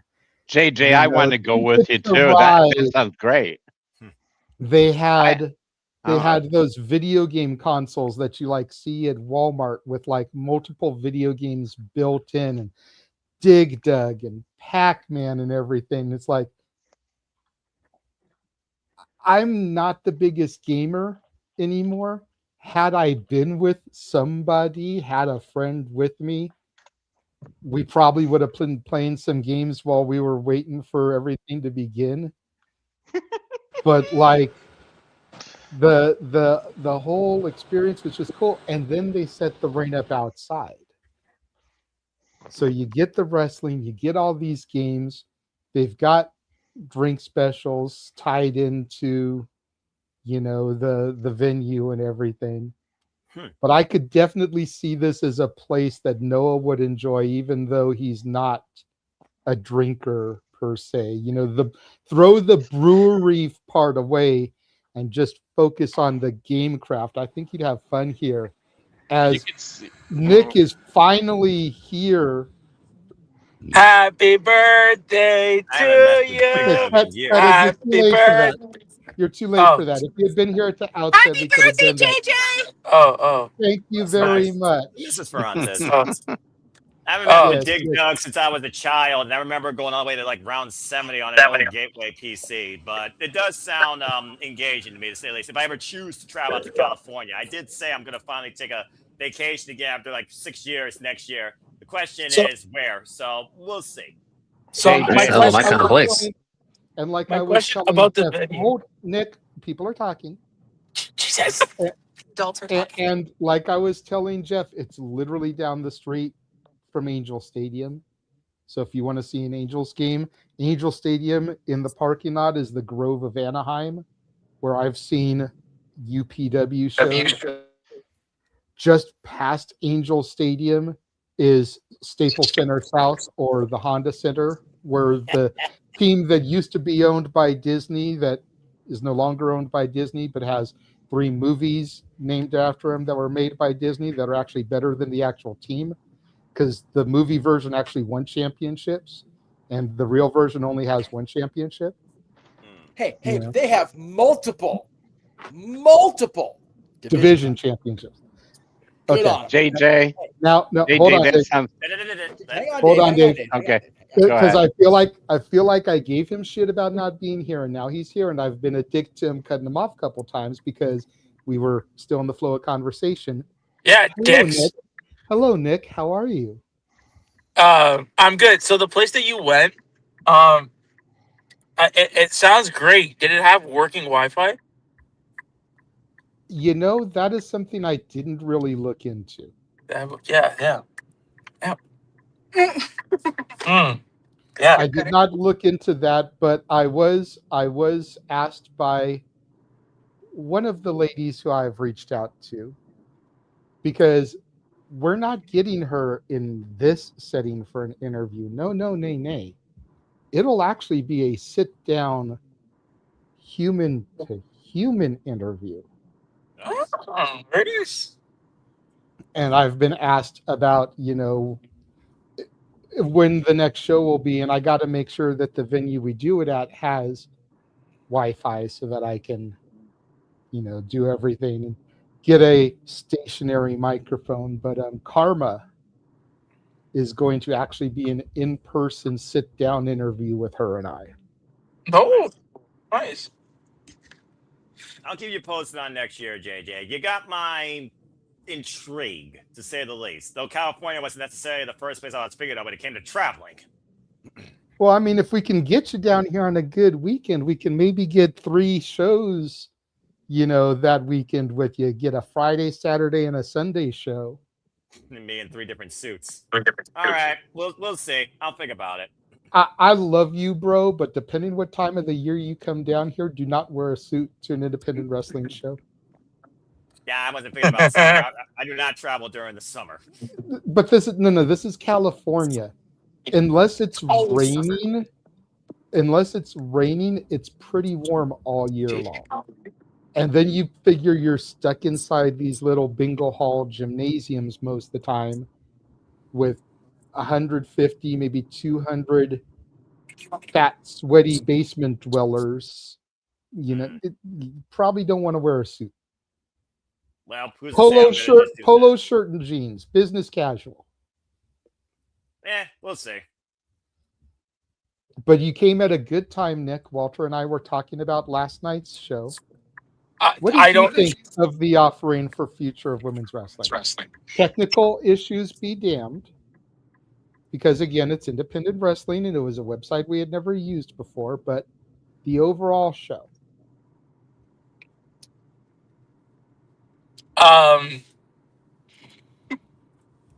Okay. I am going to be honest.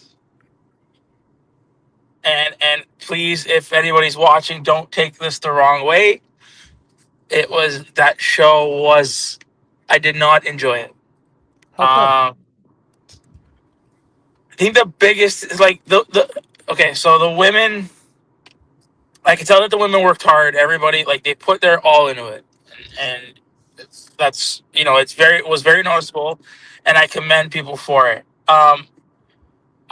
My biggest issue with it, and I think for me, and if you've seen people have watched our watch-alongs, there was no commentary. That was a really big miss for me. And I get it. It's an independent show. Like, I get it. But I needed some sort of commentary. Okay. Because I felt like... If I may, just to counterpoint you here. Yeah. When you're an independent wrestling company that is already only doing every other month because it's self-financed and isn't as successful to where you're running monthly, number one, commentators are an additional expense. Would you rather spend that money on talent for another match or on a couple of chubs to sit there and, commentate? And then secondly, and this is just my personal outlook on it, I don't know, Noah, Walter, your thoughts on it, but when I'm doing our commentary, 9 times out of 10, I got the TV muted anyways. Number one, I don't want to get copyrighted because the microphone picks up the feed. And number two, I don't want what they're telling me to influence what I'm telling the audience.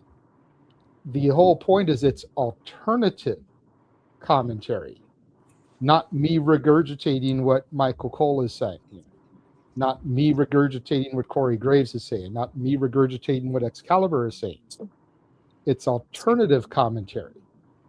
Our commentary shouldn't be influenced by what we're hearing on the feed or the television anyway. That's just my little counterpoint there. No, fair. I think... And hey, if we form enough of a bond with Manny, Walter and I, or Jeff and I, could end up being commentators for these guys going forward. Because, I mean, we talked to Manny Manuel, we interviewed him already. Talked to him multiple times during the show. He apologized for how nervous he was in his interview because he's not used to doing that type of stuff to promote his brand. Yeah. I showed him you guys during intermission, like, hey, my boys are doing a broadcast of this right now. So he knew we were covering it like we promised him we would. So, like, seeds I feel have been planted to where maybe come the next show, whether it's October, November, or even come next year. Maybe we could be commentators for them. Yeah. Who knows, right? Take the video from last night, sync it up with our audio from last night, mash the two together, send it to them, be like, hey, what do you think? This is what your broadcast would sound like with us on it. Yeah. No, and I hear you. I just, for me at least, like for me, I feel like even if it was one guy maybe doing it, I'd feel like, I think because I'm just a very like not like you guys were, or like not like Noah, who knows a lot of the moves and names of the moves and stuff like that. And I don't know, I feel like the show with a commentator, especially on that show, would have added another layer to it, which would have made it good. So the commentary thing for me was a miss. The opening match, it was good. They put on a decent match. And Simone's the last one standing match, that was a good match. I mean, friend of the show, family member, whatever you want, top tier Jasmine Allure, she was great. That match, Walter, who was that? Delia Doom? Was that her name? Delilah Doom. Yeah, Delilah Doom. Delilah Doom. Sorry, no. Was a standout in the sense of the in-ring product, like in-ring. She was a standout. She was great. Look wise, what's the Karma, aesthetically, she looked really good. She had like a very Paige-esque mean side to her. So there's a lot of good things coming out of it, but I think my biggest thing with the show that lost me, and I understand why they did it, and I understand the reason. I think I understand the reasoning behind it. But I was very disappointed in the Candy Girl and the other girl and versus their opponents. Lexi, I think it was Lex Gonzalez. Yeah, I was very disappointed in that from the standpoint, and again, I understood what they were trying to do, but having the two women versus the two men, I didn't like that. I didn't like that. See, and I just had finished defending that to Walter prior to you popping in. Yeah.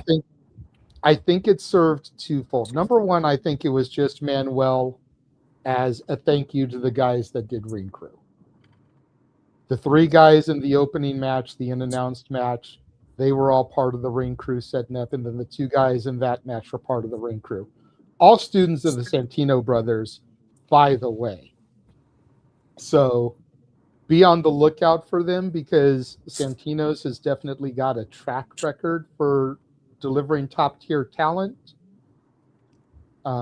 So you never know when one of those guys may make it somewhere big. But I think that was Manuel's thank you for them being ring crew one. But then I think it served the greater purpose of what Candy Girl said prior to the match. You know, so many of the federations, whether it's your local independents or TV, you're lucky if you get one women's match per show. So for these guys to come in here and try to take a spotlight from a company that's supposed to be dedicated to women, it's like, what the hell are you doing here? Get out of our house. And so the fact that they were able to overcome, beat them, double pin, you know, the two of them on top of the other two stacking bodies, I think it made for a compelling within-match story about the women, the Rosie the Riveters, if you will, kicking the men out of their workplace. This is our place. Go to some other company where you can have 5 matches on the card. Mm-hmm. And that's what I mean. Like, I understood it, I got it, and I think even too that was at the point where we were having the tech issues.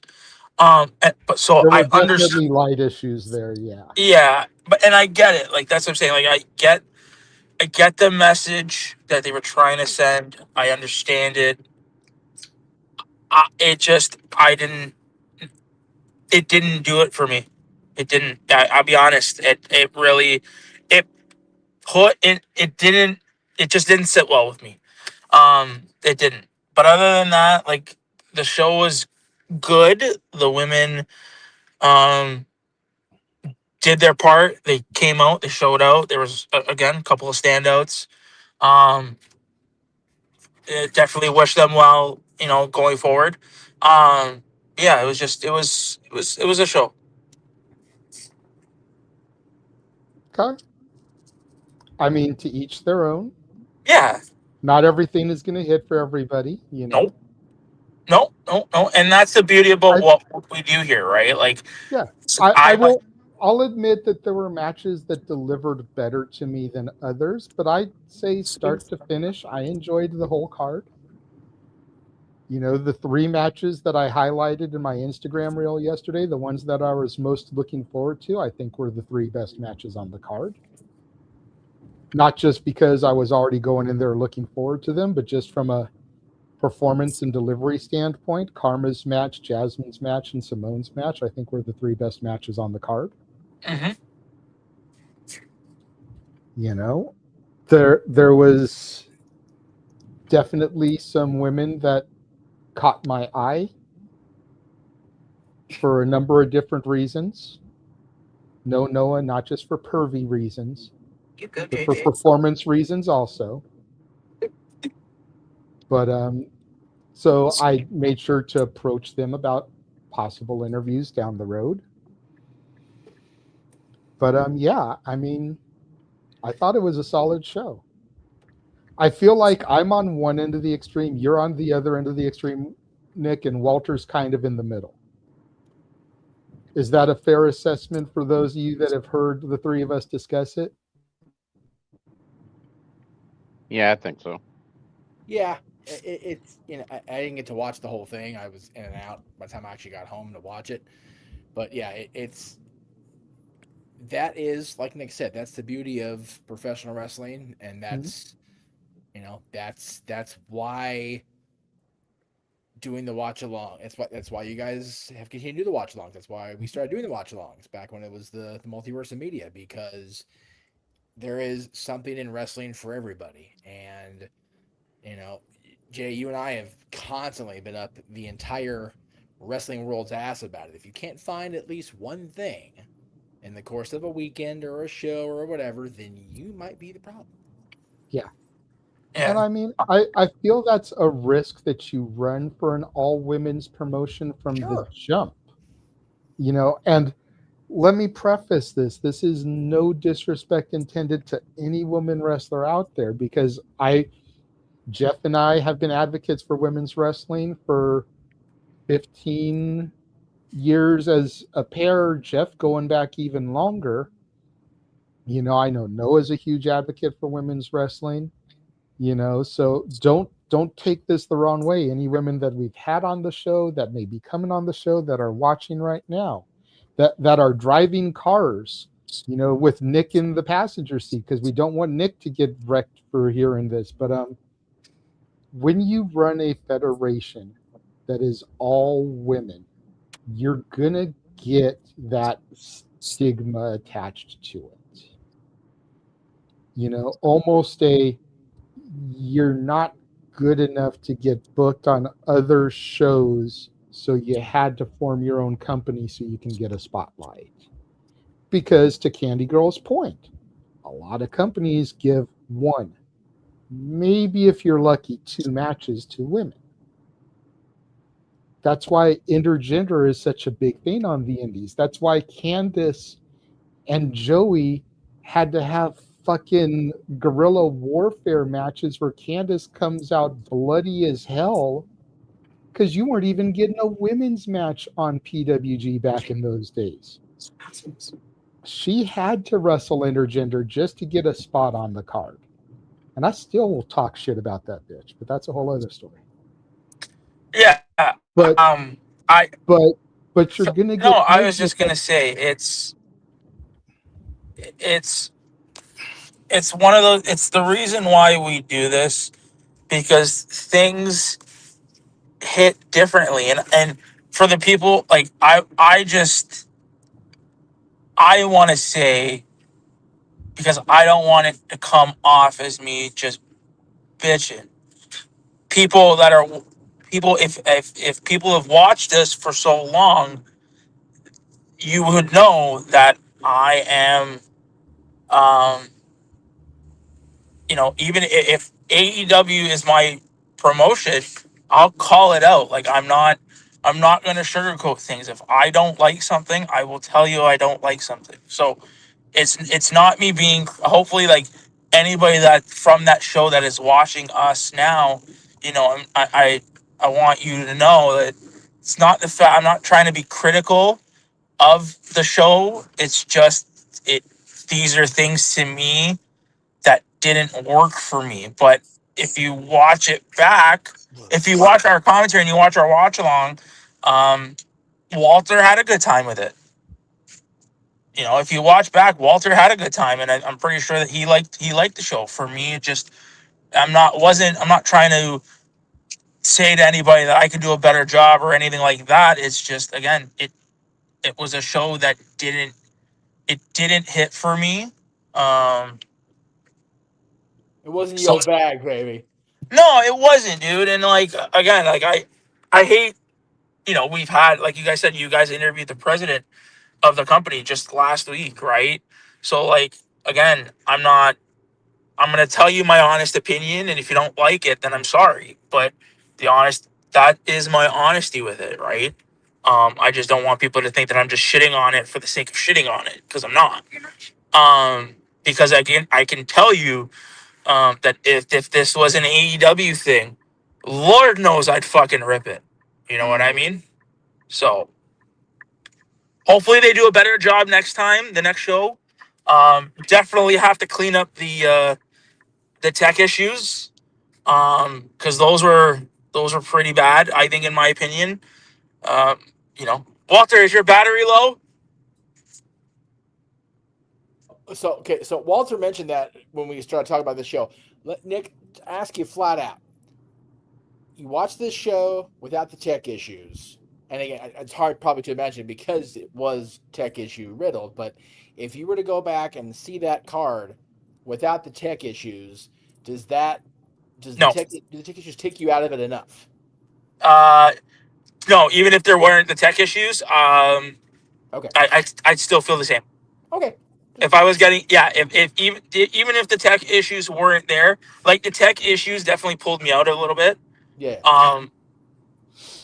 But it was more so, I think it was more so the wrestling was good.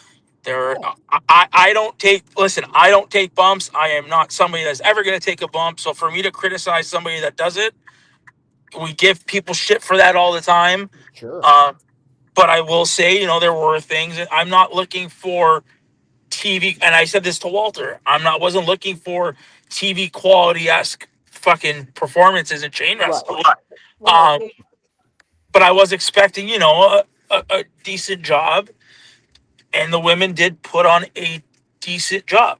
But again, no, tech issues aside, I think the lack of the commentary, again, for whatever reason, and what it is what it is. I think the lack of commentary for me, and it was and that second match with Candy and the men, I think I think that match pulled me out to that point.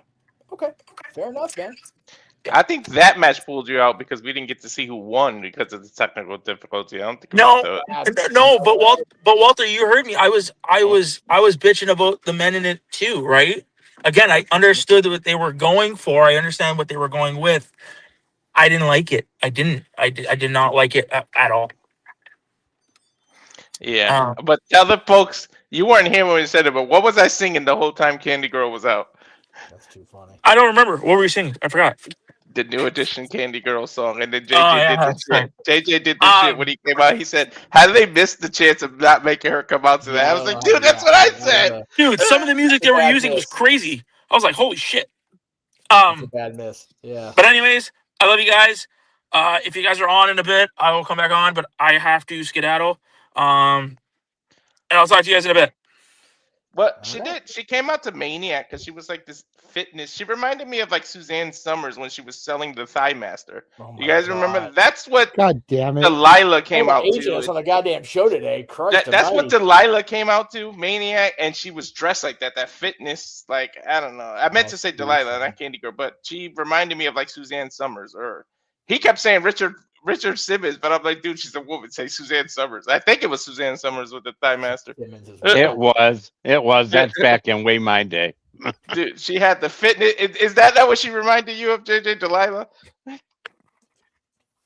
A little bit. I mean, a lot of the fans were like, "Do it for Richard Simmons." So, like, the Richard Simmons comparisons were being thrown on screen there too.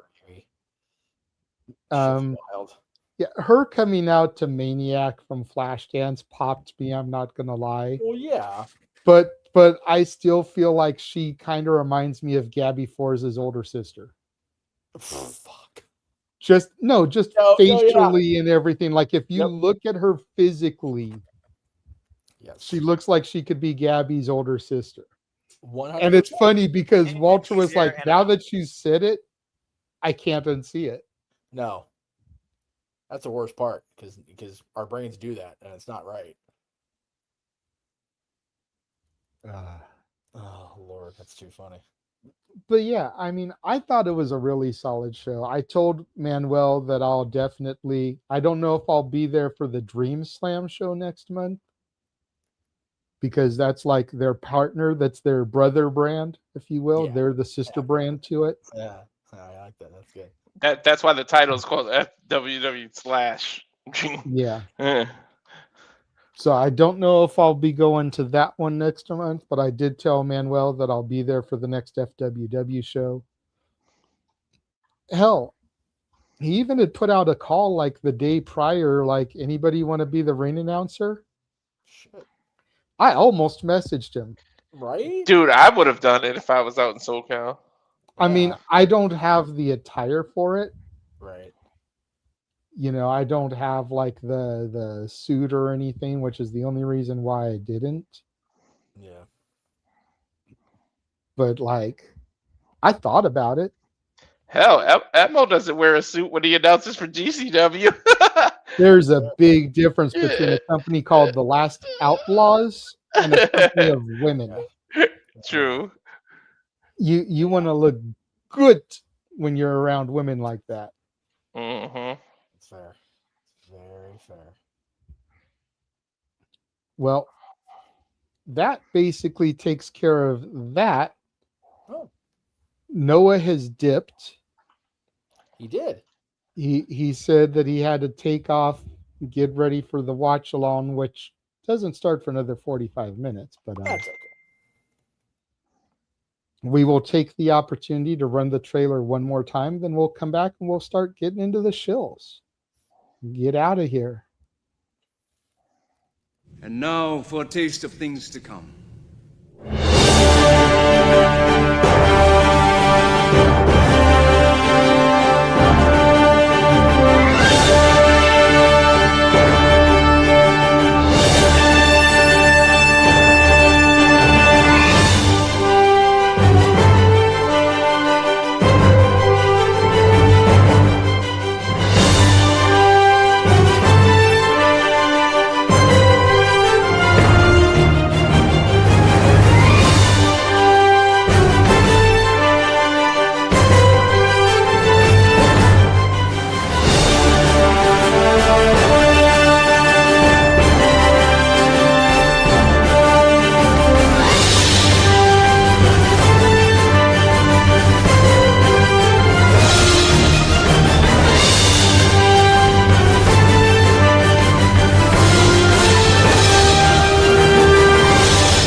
Hello, everybody. This is Joseph Sawyer, formerly known as Joe Gacy, and you're watching Simply Reliable Studios.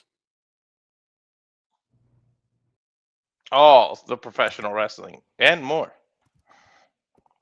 I kind of missed the old way Noah did it. All the wrestling, we got to get him to do that again. We just need to record it. That way we can use it for all time. Right? Just throw it at the end of the trailer. Then That's he it. doesn't have to do it. That's right. That's And right. if he's not here, like right now, still have his presence. All right, everybody. Happy Sunday. Adam Pierce on the ground in beautiful Sorry, Ottawa, Ontario, Canada, where tomorrow. What? Adam Pierce? I didn't That's know he was coming preview on of the Raw. show. Damn. Okay. Got the former NWA World Heavyweight Champion on the show. Man who rode shotgun in our van. This is what happens when you stream, folks, and you don't realize your tabs are audio open. Anyway, yeah, Pierce is previewing Raw tomorrow night. So there you go. Tune in to Raw tomorrow night because what else are you doing on Monday night? Okay. All right. Well, let's go ahead and get through here. Do our shills. First of all, we will start with Charles. Yeah, Charles. Yeah, of course. You can follow me on Twitter at Talk Randall. Believe it, Chase, you damn it. I'll be cursed. That's right. That's right. I don't got to worry about Noah knocking us and Chase you today. Shit today. That's Agreed. it. Damn it. Dave.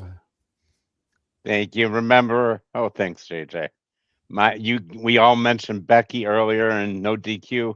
That was when me and Gino and Matthew and Gino's and my buddy Chris got to meet Seth and Becky at an Ammo Coffee thing the day of Backlash when we went in May.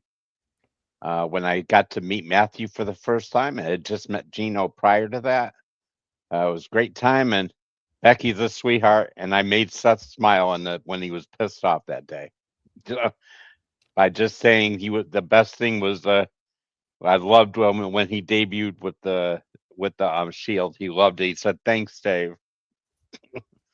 But you can find me on No DQ. Find me on Facebook. Find me on with you guys, and thank you for having me. And with our friend Oofman Entertainment.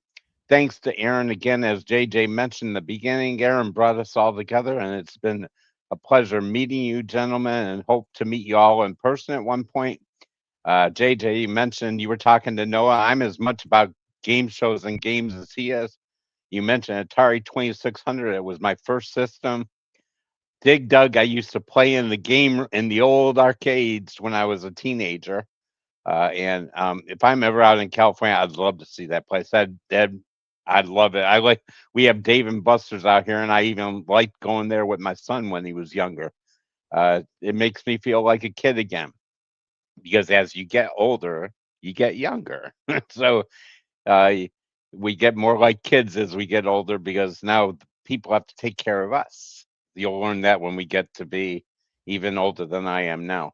But I appreciate you guys having me on. I'll be happy to join for predictions Thursday night if this old man can stay up that late.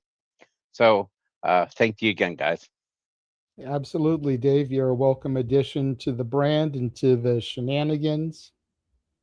I was going to go to Walter next, but I know he is on the phone, so I will throw to Jeff. Go ahead and do his next. Well, I've got my usual, find me on the socials at _Jeff Meacham on Twix, on Instagram, on Threads. Find me when you can on the productions of NoDQ.com, the Greg Cherry brand, and of course, right here on the Simple Reliable Studios.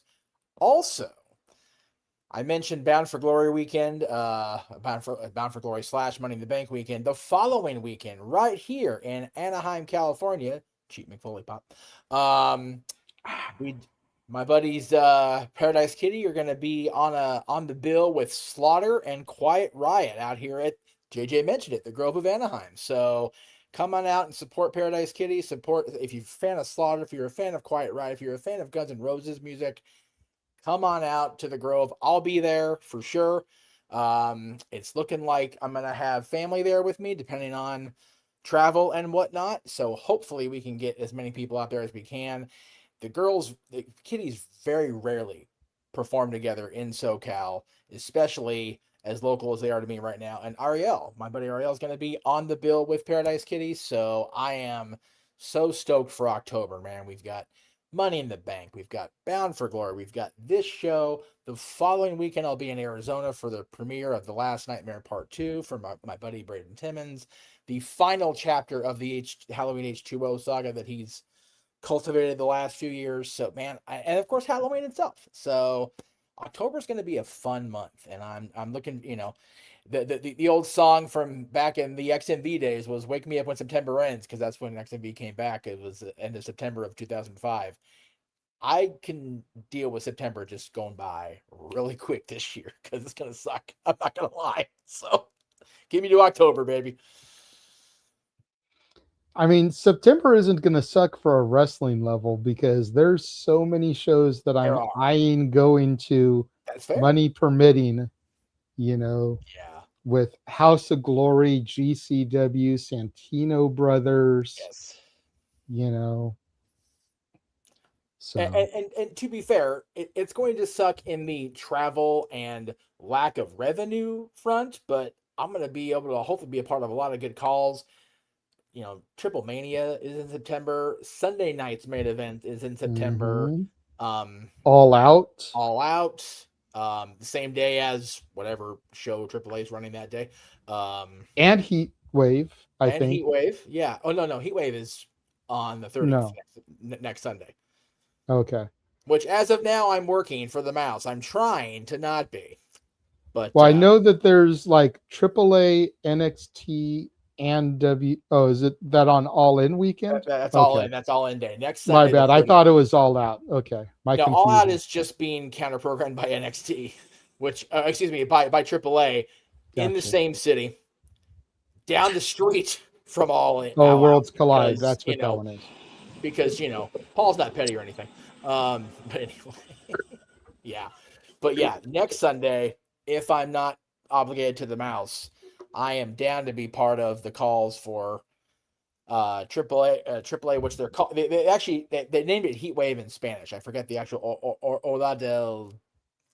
I forgot what the fuck it's called. Sorry to all my Spanish speaking people. I'm sorry, but they're doing that Heat Wave, and then around the same time is going to be All In London. Fuego, calor, fuego. No, I got it. Just give me a second. Yeah. Fuego means fire. Calor means heat. So I don't know what they named it. Hang on. I want to be able to say it right. Hang on. AAA. Ola de calor. There you go. Ola de calor is apparently heat wave in Spanish. So, or at least that's what they're promoting. But anyway, those two shows are going to be back to back. One's on YouTube. One's on the CW. If you don't have the CW, these guys here will have it covered for you. So, and then of course All In. So yeah, crazy next few weeks. You're going to see a lot more than you probably want to see on your YouTube screens. I'm not going to lie, because being homeward bound for 12 days sucks. So I'm going to be wanting to be busy. Hey, but we love when you're accessible and able to be part of the brand and the channels, Jeff. You know, we miss you when you're not here. I appreciate it. We love it when you're able to be part. And I know the fans enjoy seeing you pop in. I mean, hell, Nick damn near pops his shit every time he hears that you're going to be around. So Nick pops his shit in the chat room on the review. It's like, dude, Nick, you're going to crash your computer. It's okay. Just me. We're good. Nick. What? Oh, Lord, look at this.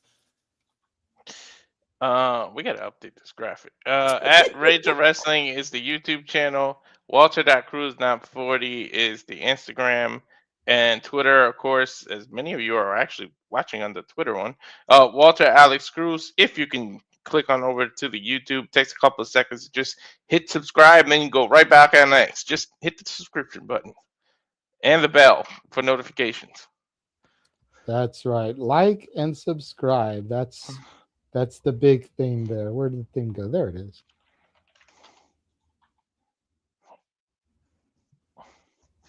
That's cool. And then for me, and I apologize, my shills for today is going to sound like a normal Jeff Meacham shill.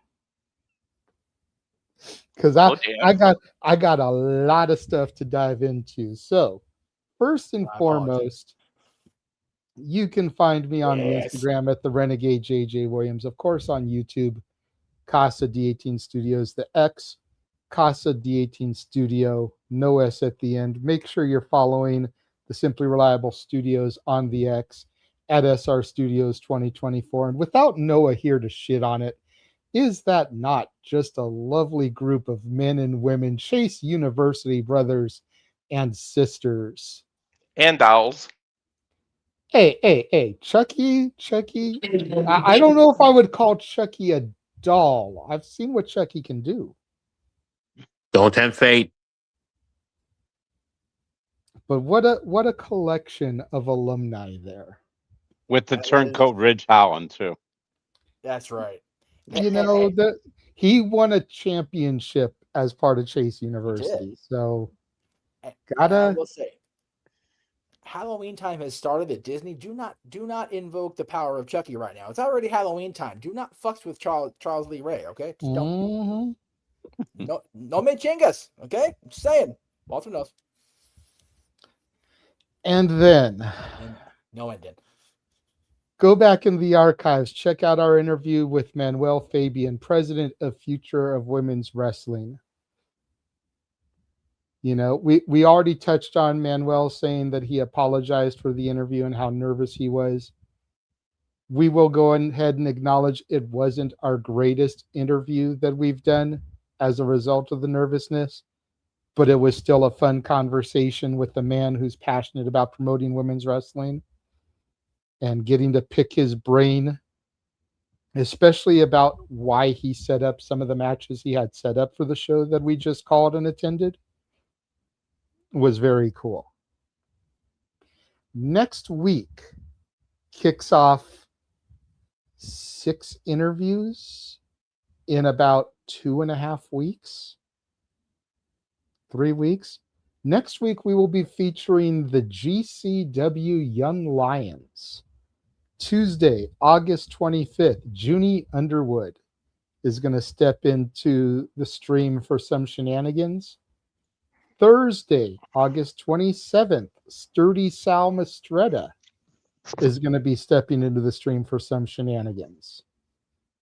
Then we loop into the next week, Tuesday, September 1st, your and new Future of Women's Wrestling champion, Simone, is going to be gracing us with some shenanigans. Wednesday, September 2nd, back-to-back days. The Pro Wrestling Symphony champion Colby Carter will be joining us. On Tuesday, September 8th, and I am very proud of this one. I make sure I give all the credit in the world to this man right here, locking in his first interview for the channel.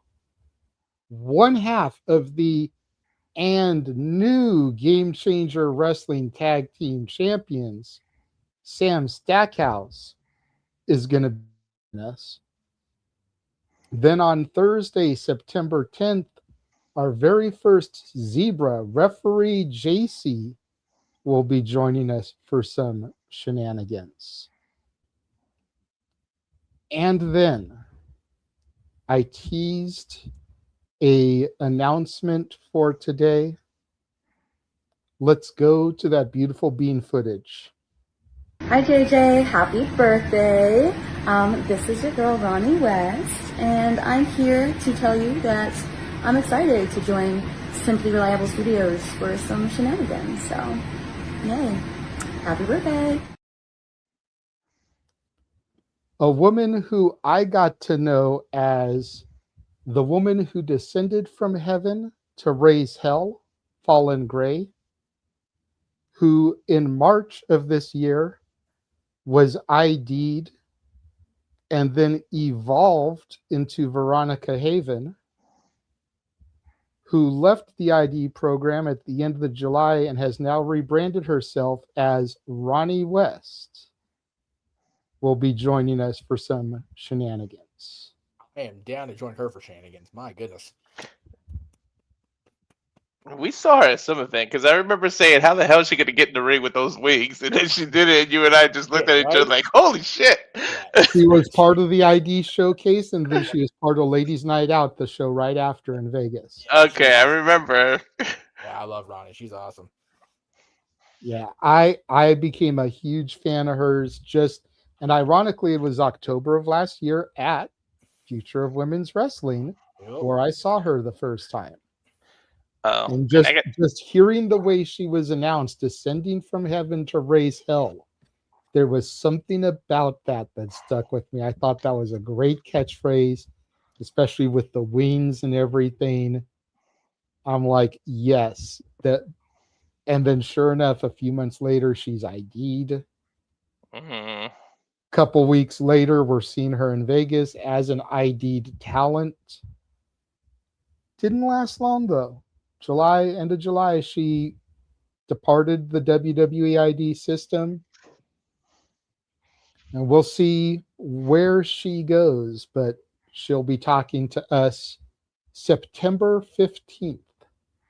I'm gonna really have to behave on the Simone one because she's gonna have an accent, and I'm a sucker for like accents. She's from Australia, for those that don't know. So, Yeah. And we know how much Ash loves her some Aussies. So. Yep, I said the same thing during the watch along yesterday. I said, "Oh my god, if Ash interviews Simone with us, she's gonna have a thing for the Australians." And that's part of why I'm glad that it's just going to be me and Karma, because Karma's from Puerto Rico. Yeah, I know. So like I could just imagine Walter with his Puerto Rican, coming through like, damn. Walter's getting one step closer to get hit with a chancla. Careful. I know Lee's in the chat. Might see that chancla come flying into the screen. Saying. Exactly. Figures it's the 15th because I'll probably be back at work at that point. But when is the one with Simone? September 1st. Oh no, that's the last day I work before I go on leave. God damn it! Yeah, that's a Tuesday. Anyway, carry on. Anyway, carry on, wayward son. Hopefully there'll be peace when we are done. Damn it! But yeah, hey, we're all showing our age again. So all that is coming up here on the Simply Reliable branded channels. What's my age again? I'm messaging with a bunch of other talents trying to set up dates. The girls I spoke to last night told them that, looking to set up towards the end of September because we already pretty much got the first half booked. I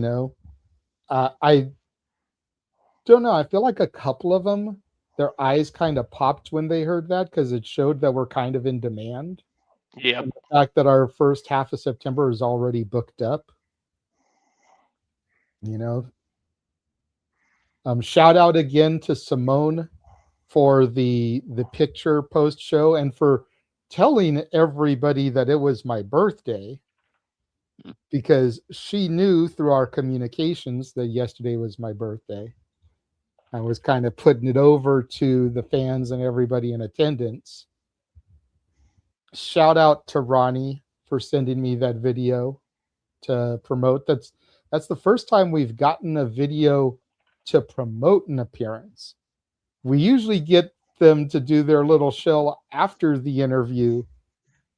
This is the first time we've had them send one to promote an upcoming appearance. So I thought that was kind of cool. And you got put over too, JJ. You did, but you like over. Well, I think that's part of it is like, so the way that Ronnie kind of came about is she was going to do a whatnot. And so I signed up for whatnot. And by signing up through her link, you get $25 free to be able to bid or whatever. Tech issues happened.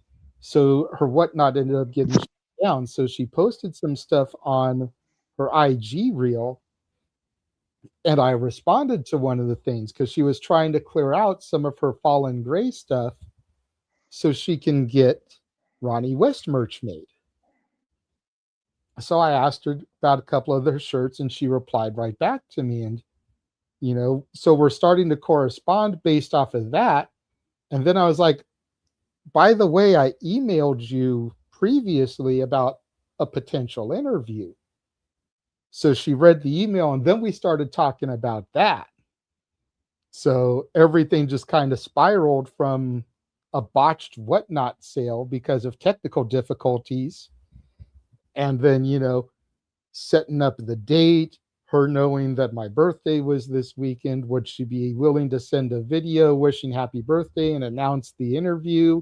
We won't announce it until then, blah, blah, blah. And such a sweetheart. For a woman who portrays herself 2001, 2002 Victoria level crazy, she really is a doll. Mm-hmm. And that's the thing. The thing is, like when I met Becky, and she's been this mean heel for the longest time. I look when she does her heelish things now. I just laugh because now that I've met her, it's hard to even think of her as a bad guy, or as 100%. a man, Jeff, you looked like you were going to say something. Go ahead. I don't. It wasn't about Becky. It was about something else. I was gonna like. Was it about Ronnie Fallen? No, it was in the same vein as far as talking about Ronnie.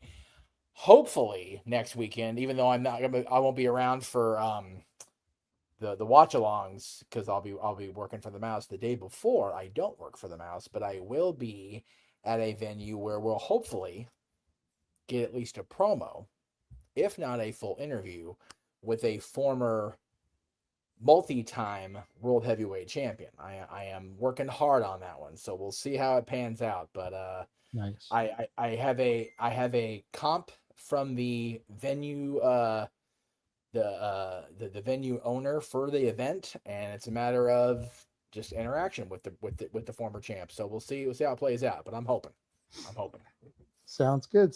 And yeah, but to Dave's point, it's like once you get through that barrier with a heel, and especially if it's someone you see all the time, like your interaction with Becky, that may be the only time you ever get to meet her. But when you see these people, especially on like the indie level, and you kind of break through that barrier and you get to know them, they can try to be a heel all they want, but like, the real person, and it's so hard. Like, I'm over here making Karma break last night because I'm cheering her.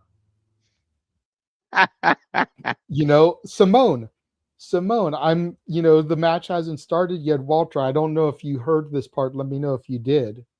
But she's kind of like walking around the ring and I'm applauding her. I'm like, kick her ass, Simone, something like that. And she's like, you're sitting there wearing a Karma shirt. And I was like, where were you during intermission? Because she wasn't out there hawking her merchandise. I didn't hear that on TV, no. It's like, I would have bought a Simone shirt and worn it for her match because Karma's match was before intermission. I would have changed during intermission. I was like, where were you at during intermission? You weren't out here hawking your wares. That's not my problem. So. But I said that to her, and she looked away, and she like looked right back at me like, fuck you, that's good. I wasn't out here. Damn it. So just like I love when when I watch when you show the highlight of Jeff with MJF, that's cool. Yeah. That's just cool. No, you know what? That got traction this week. I was in a conversation with somebody, and it turns out it's either their friend's dad or father-in-law or something. She what she said was, so you want to have a reason to just be angry for no reason? And I went, sure, why not? And so-and-so's never seen Mary Poppins. And I typed back, ... Then I went, you know what? I have actual context to reply to this. Fucking capped out the thing that MJF sent to Josh and went, boom. And then I put it on social media. Mm-hmm. How have you motherfuckers not seen Mary Poppins? Like, yeah. That's my ass. That's what makes that so great, because it's like, here's MJF, the biggest in character at all times professional wrestler of the modern era. Yes. and he is cutting a promo with Jeff Meacham next to him. Yeah. A guy that he grew up watching talk wrestling. No DQ archives. Check it out, folks. Yes.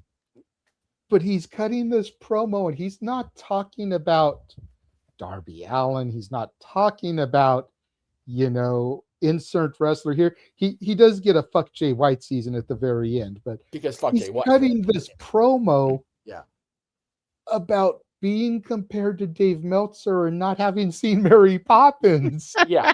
It was the most out of pocket non-wrestling promo that you will ever see in your life. Dude, I've been doing this shit for 25 years. That was the most random ass. Dude, people talk about they see people's facial expressions like just shift in a moment. When he found out that Josh had never seen Mary Poppins, his face changed color. And he went, okay, come to the back. We're doing this right. Come here. Like, we didn't even fucking hesitate. It's like, damn, that is some Disney love. I love it. And that makes it even better. The fact that the AEW World Champion wanted to cut a promo about how this dude has never seen Mary Poppins. As that was crazy. It shouldn't happen. It shouldn't work. It shouldn't be a thing. It should not be a thing. No, I could understand somebody like that cutting a promo about how have you never seen Pulp Fiction? Right. How have you never seen Reservoir Dogs? How have you never seen Avengers Endgame? Yeah. Some monumental. But going back to Mary Poppins, Full Metal Jacket. Yes. How have you never seen Mary Poppins? Yeah. And then just find out saying, go watch Mary Poppins and go kill yourself. Like, that's the only two options you have. You either go watch Mary Poppins or go kill yourself. Like, fuck. And then it's fuck Jay White season. Because fuck Jay White. That's right. Now I'll tell you a story about Jay White because I saw my first AEW live show. As you guys probably know, last month, the Bash at the Beach Break, and I saw one of the best matches of the year with MJF and Kenny Omega, and I'm telling you, and I saw it. I'm walking in the crowd, leaving the arena. And all of a sudden, these women in front of me said something about Jay White, and then I look up and Jay White's up there. Oh shit! I didn't get to go up to him, but I said, "Great to see you back, Jay." And he said, "Thank you, mate." Thank you, mate. Yes. I said that was pretty cool. But I mean, even though it was so darn hot out there, but I thought the show was amazing, and I didn't, and I went in there and I'm thinking because I've liked AEW. I have my issues with it the last few years, but I watched it from the time it began. So I mean, as much of a WWE fan I watch AEW. I mean, I want Tony to do better, and that's why I mentioned it. But I thought the show was phenomenal, and I did it on the spur of the moment because where they were at, it was 15 minutes from where I live. So it's like, makes sense. What the heck? I know it's a work night. I'm gonna go out. I'm gonna go out there. What the heck? I want to see this. So I had a great time. It makes sense. It makes sense. So really quickly before we officially sign off, just because we've been talking about it so much, I found the clip and I uploaded it in full. Oh fuck. We're getting ready to leave, but Max insisted that he talk I gotta talk to Josh Mansfield real quick. Josh, you've never seen Mary Poppins? What are you, a fucking piece of shit? Grow up. And also, the Meltzer of the multiverse. I know. Who the fuck wants to compare themselves to another? How much of a mark do you have to be? You couldn't even pick a professional athlete. You went with a fucking journalist? Grow up, man. Fuck. Watch Mary Poppins or go kill yourself. And then watch Full Gear after that. Absolutely. This Saturday, November 18th. Because we're going to kill Jay White. Yeah, it's fuck Jay White season, Fuck Jay White season. Fuck that bitch. Fuck that guy. I love how it's go kill yourself, but then make sure you watch Full Gear after you kill yourself, because you're going to be alive after you don't watch Mary Poppins to go make sure you watch Full Gear pay-per-view. Like, Oh, that clip is great. That's so great. MJF is amazing. I'm gonna tell you, he's as much of an old school wrestling fan as you'll ever see, he is and the fucking man. he is the best thing on AEW, and I like watching him. I mean, I don't care if I've seen him as a face, and he was good as a face, but there's no doubt about this guy's the best heel in the business. That's the thing, Dave. He was a baby face right there. Like he was. I know, and he's the best heel in the business. He's the as best Max heel can in be the a- business. As much as Max can be a baby face, let's be honest. But Yeah, exactly. he was just like he first of all cuts this promo like fucking backhand complimenting me and just trashing Aaron to pieces. First off, and then, dude, I swear he was more passionate about the lack of Mary Poppins and the comparison to Meltzer than he was about digging on Aaron. It's like, well, fuck, all right, let's do it. Yeah, you trashed Josh too. I know Josh is in our no DQ realm. Love Josh in this space, but man, like Josh got so much shit from all of us until he finally watched that fucking movie. Oh my god, For real, because it's like, okay, we love Josh. Like we love messing with him. Yes. He's definitely little brother type vibes, but like when you sit here and you haven't seen a classic like Mary Poppins, and you're sitting here like trashing it. Yeah. And you've never even seen it. Like, oh no. Like, oh, bro.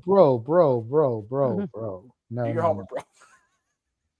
But don't make That's me like a look that class- clip in here. I've still got that clip too. I know you do.